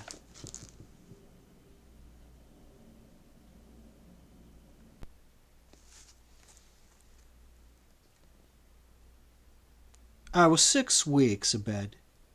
During that time, the decurion Telemarcos, aided and abetted by that little witch, who had him assigned to her personal guard and then gave him all the time he needed away from his duties, so that he could further her own plans by removing the chief obstacle to them, never lost an opportunity to press his suit.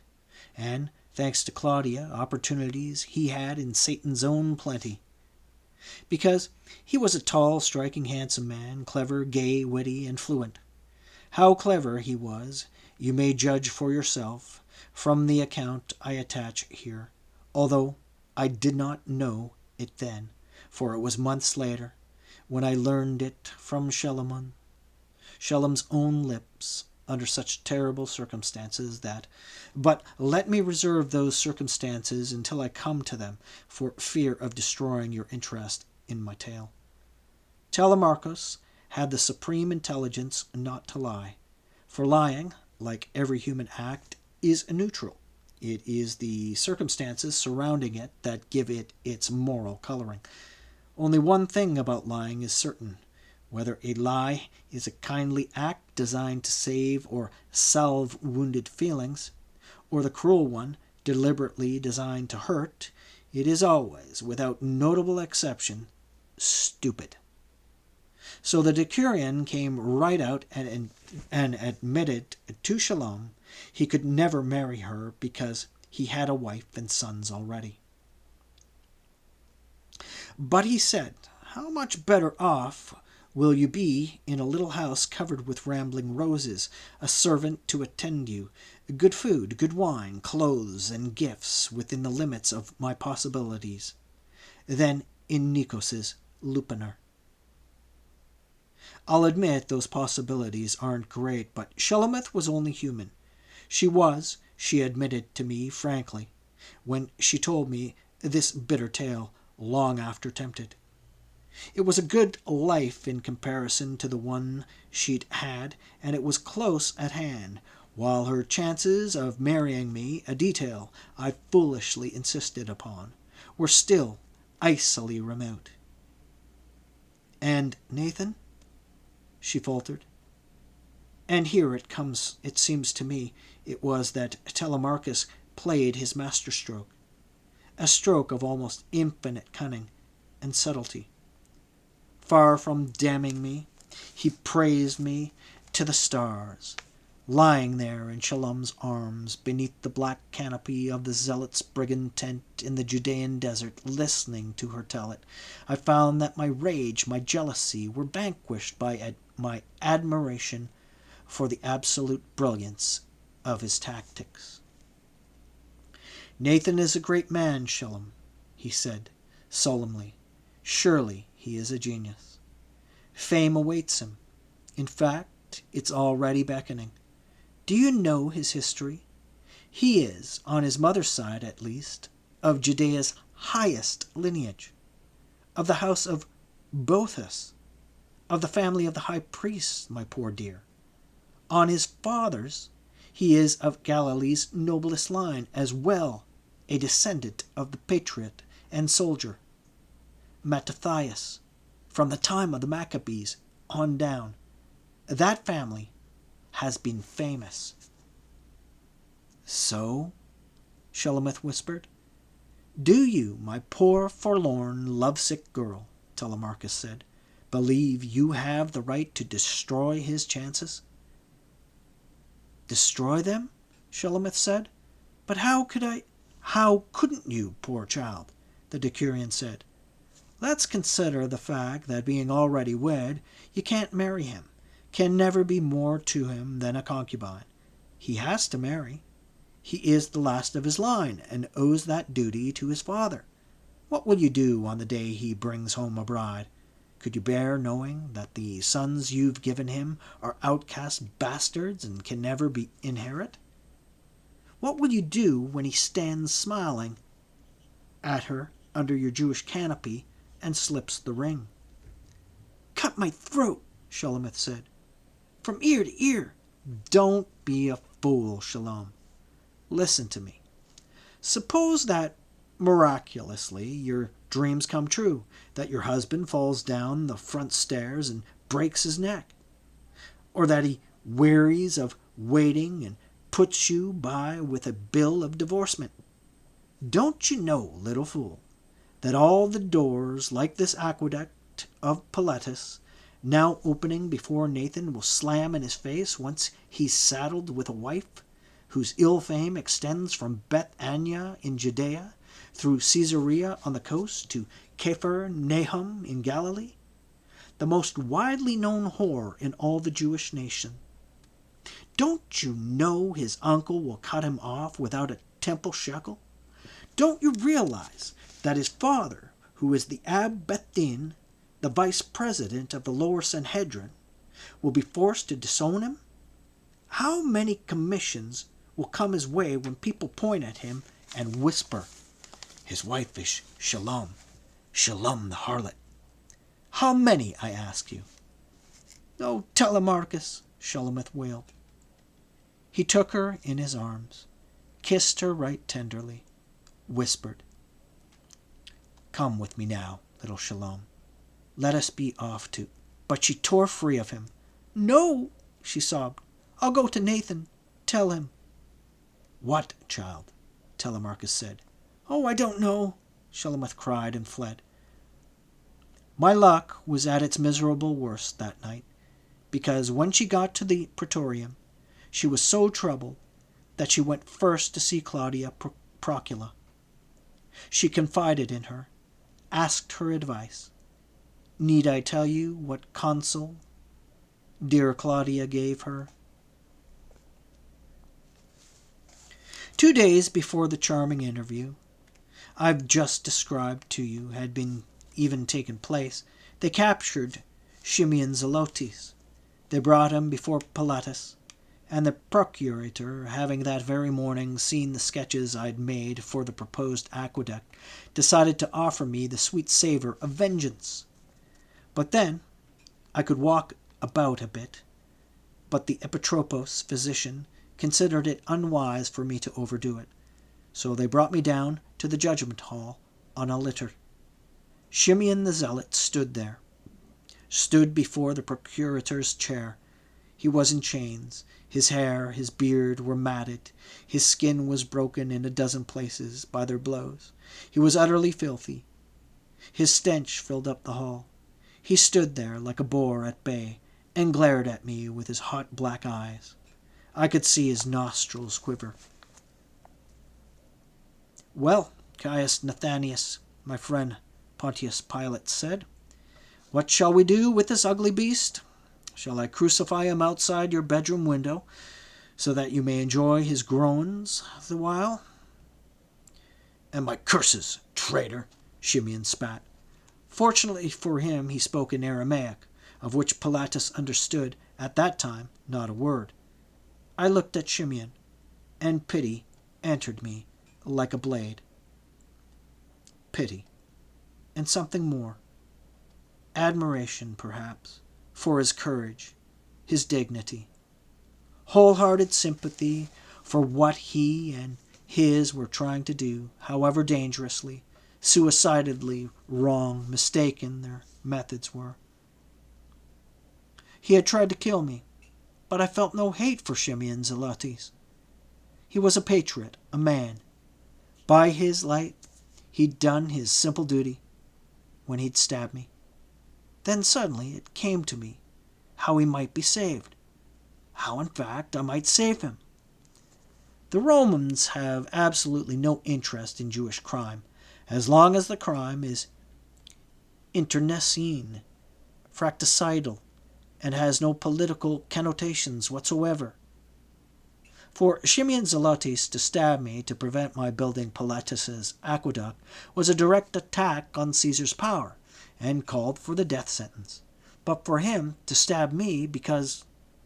"I'd suggest you release him, great Epitropos," I said slowly in Greek, knowing that Zelotes had some small knowledge of that language. "What?"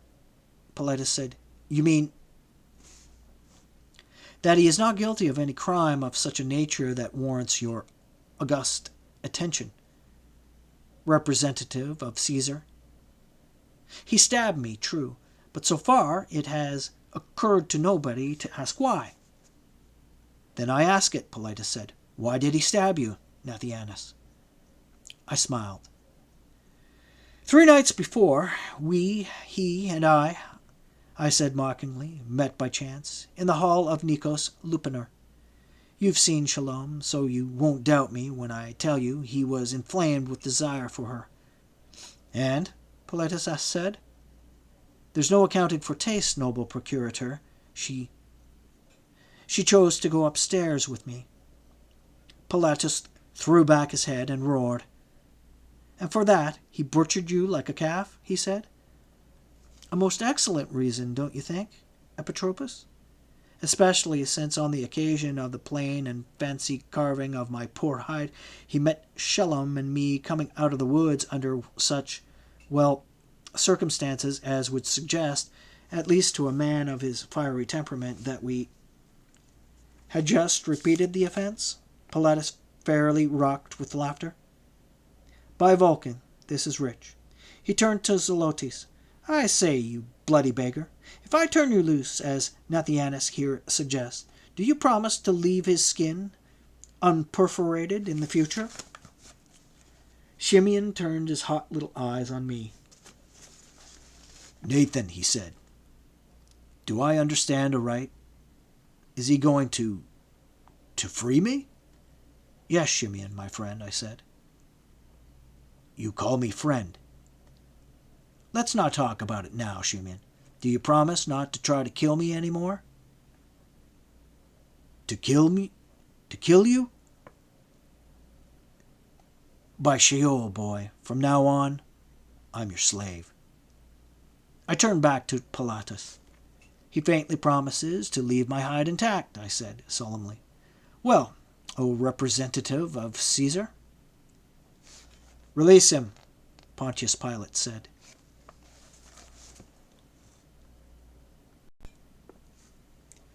That next day, the procurator alone and unattended visited me in my rooms. "I'd like to ask a favor of you," he said, without preliminaries. "Put it this way. Do you think you need those two stout fellows before your door any longer? You said the quarrel between you and that black-bearded scoundrel was personal, over Shelomith. I can well see why. She's enough to start another Trojan war. So if the zealots really aren't involved, do you think—" "No, I don't need them," I said. I thought, how the devil do I know? Shimeon is but one zealot, and there are hundreds of them, maybe thousands. But perhaps he'll tell them I saved him. Perhaps. I took what comfort I could from the thought. You see, I have to go down to Jerusalem today, and Claudia's worried. One of those famous dreams of hers. She insists that I take her personal guardsman too.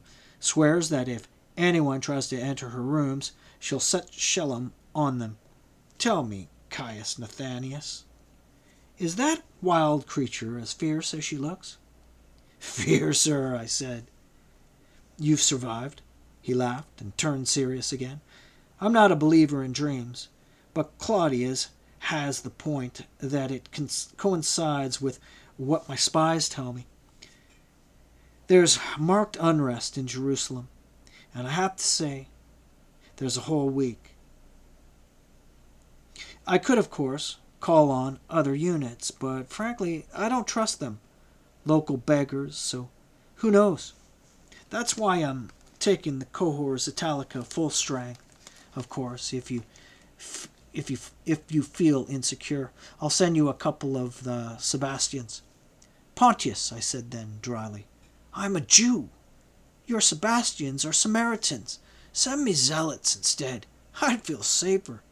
Oh, your pretty little internecine wars. How they bore me. But you've a point about the Sebastians. Slippery beggars, aren't they? Then I leave you unguarded? Don't like the idea, really. Where'll I find me another engineer if they cut your throat? They won't. Don't worry about it.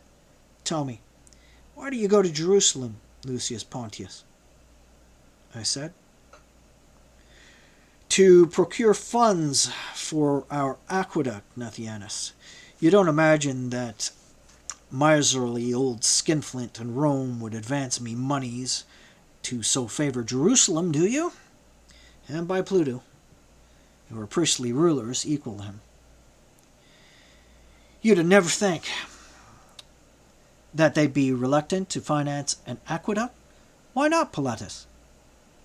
They see no special virtue in water, being neither Romans nor Essenes.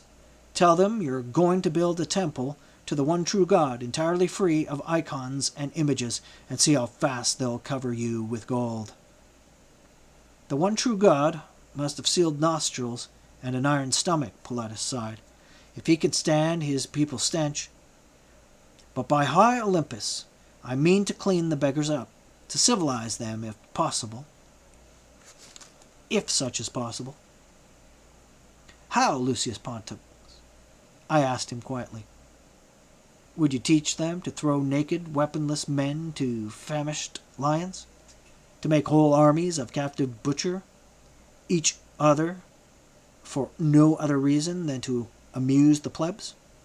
To have thousands watch breathlessly as the public executioner violates a 15-year-old virgin before her father's eyes in the arena itself, and then strangles her for the high crime of being the daughter of the man who at the same time is being hideously tortured to death for the higher crime of having, by some idle, careless remark, offended Caesar? Your delicacy, your civilization extends to this, that you can't execute a virgin under the law. Oh, no. You have to rape her first, in public. Is it by such marks, tokens, signs, that one is supposed to recognize the superior civilization of the Romans? Pilatus stared at me. Then he nodded his head. He was a curiously honest man. You know, come to think of it, you're right, my dear Caius Nathanius, he said solemnly. We're barbarians too. Only I like our barbarity better. It's more amusing. Salve, Nathianus. Valet, procurator, I said morosely. Go with God.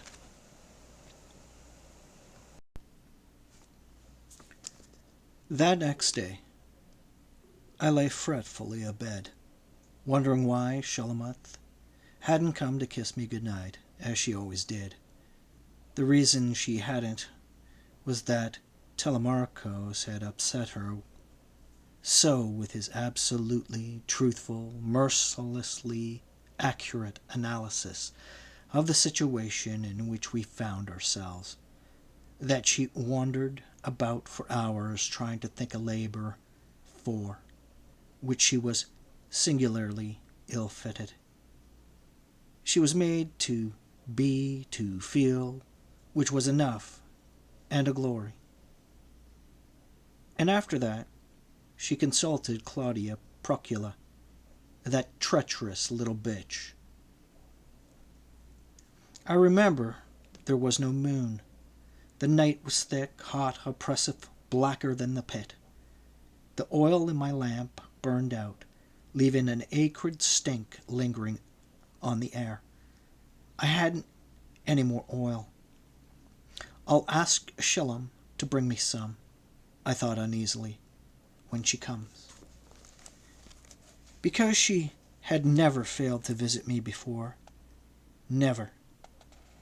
The hours dragged on. I could hear the frogs in Pilatus's pool croaking. They sounded like damned souls in Sheol. I held my hand up before my face, moving it toward my nose, in an attempt to see if there were any visibility.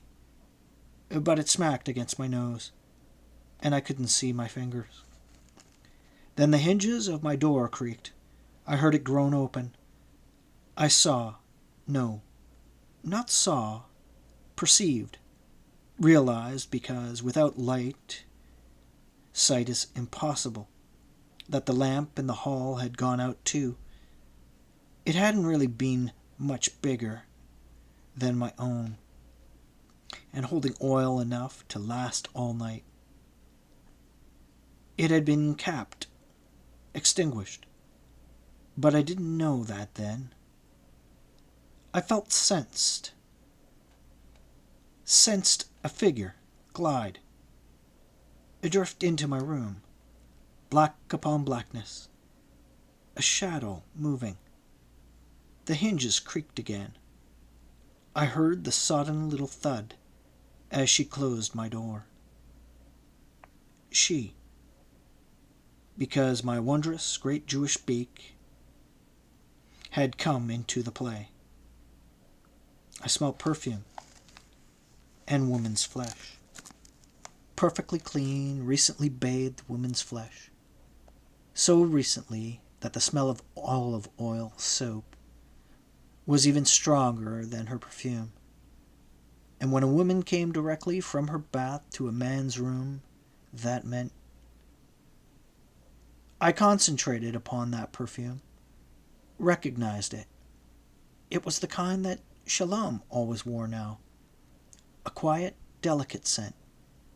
She came closer, and my blood rose up in my veins and beat and beat. Because she was making the night so thick with her own wild female musk striking effortlessly through all the cleanness, soap, scent, perfume. Shalom, I got out. But she only hissed, shh, and slid into my arms. She was stark naked and totally ready. And I hadn't had a woman in more than 2 years. What saved me from the lovesick boy's failure of immediate explosion was my body's terrible weakness. I was slow to respond, so slow that impatience got the better of her. She ground her mouth into mine, writhed against me, moaning, and every possible conceivable thing went wrong. You see, by then I knew Shalom's mouth, her body, better than I knew my own. There had been no carnal love between us. No, that's not true. Not entirely. God, but this is hard to explain. These things should not be written about at all. Sheol. I don't mean indifference to the Nazarene, Christianoi concept of sexual morality, but because words falsify them, give them the aspect of the pornogrifa, horse-scratchings above a brothel door, when between two who love, they are close to sacred, more than half divine. There is no division between body and soul. It is they who artificially make that separation, who have filthy minds. Say, then, that the carnal spiritual love between my Shulamith and me had not reached consummation. When I was still too weak to move, blue with chills, my teeth chattering, she had lain stark naked in my arms, held me to her, warmed me, made of her body one long, bifurcated kiss. Drawing the freezing cold is one of the alterations of wound fever out of me. When I was burning up, she sponged me with cool water, kissed my fetid, fevered mouth to stop my raving. But when I grew stronger, and she noted my male flesh response to her caresses, her tenderness, she reduced both, placed me on the starvation diet of affection for fear that we might slow or even reverse my convalescence by surrendering to our mutual pure and lovely desire before my poor, half-slaughtered carcass was ready for it. To distract me, she asked me to teach her to read and write. I tried, but beyond getting her to the point that she could scrawl her name, I failed. Her wisdom was of the earth, not of the intellect. It was seated in her generous, tender loins, not in her head.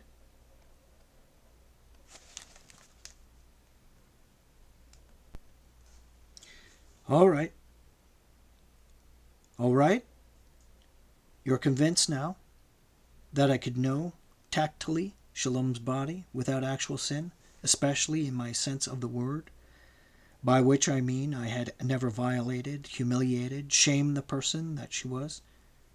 If you aren't, it matters not. It is enough to say that in half a heartbeat I knew the woman in my arms was not Shulamith. How?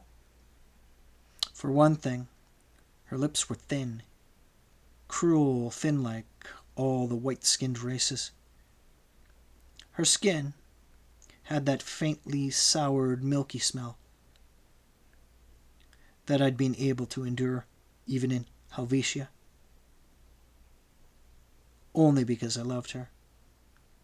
She didn't have Shalom's Ethiopic steam furnace, melting tender, great lipped mouths, nor her hot, rich, burnt bronze odor, nor those wide-spaced, soft-cushioned fire points stabbing me into delirium. Nor, oh God, here we go again. Let me not offend your delicate sensibilities, if you have any such. And if you don't, I refuse to accommodate your prurience. Say merely that the woman in my arms was clean-shaven, a Hellenic Roman practice, which my shalom rejected as a final offense against the irreducible minimum of modesty.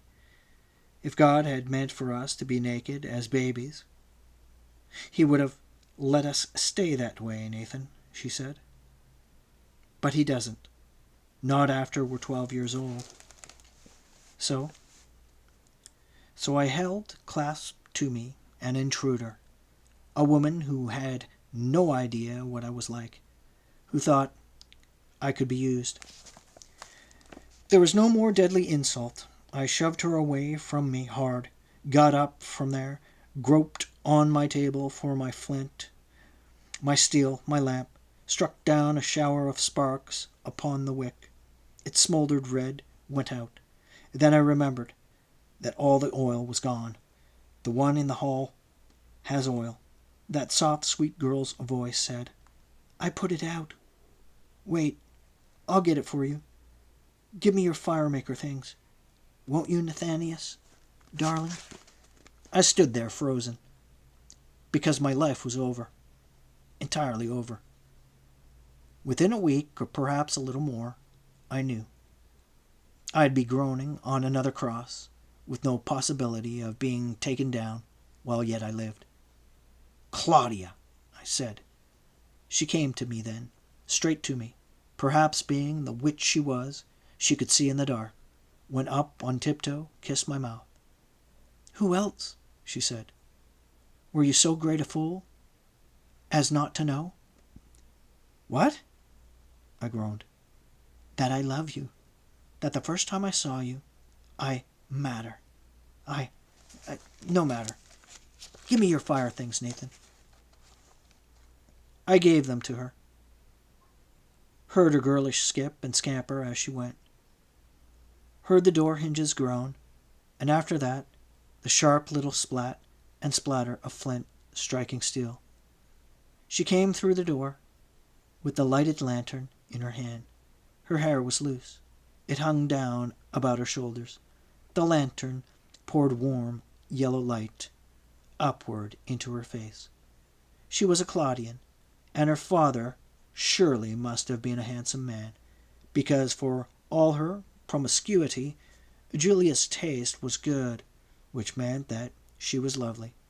She was very small and slender, with firm little breasts, not much bigger than apples. She was Augustus's granddaughter, and through her, this sardonic Iberian scoundrel she had married might one day reach the imperator's throne, become master of the world. And yet, for a whim, born of boredom, surely she was prepared to risk. Nothing, Lucius Pontius Pilatus would close his eyes to her adulteries, as Tiberius had closed his to Julius. He hadn't married her for love, but to further his ambitions. And for those ambitions, he'd suffer. No, nor that. He didn't have to suffer anything. He wouldn't have to arm a scandal by a public execution. He'd merely call in a hired assassin, have me knifed to death, and blame the whole thing on the zealots. After I'd built him his aqueduct. Until then, he'd not even show his displeasure. He'd simply keep her away from me, quietly.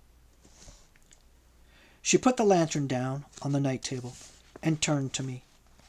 I must admit, she was a very fetching sight. 98 women out of every 100 look far better with their clothes on. The female figure, because of buttock waggle, belly bulge, breast sag, and dangle, or their Or they're opposites.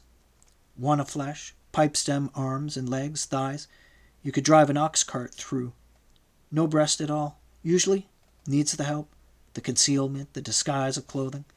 In that regard, I'm a thoroughgoing pagan.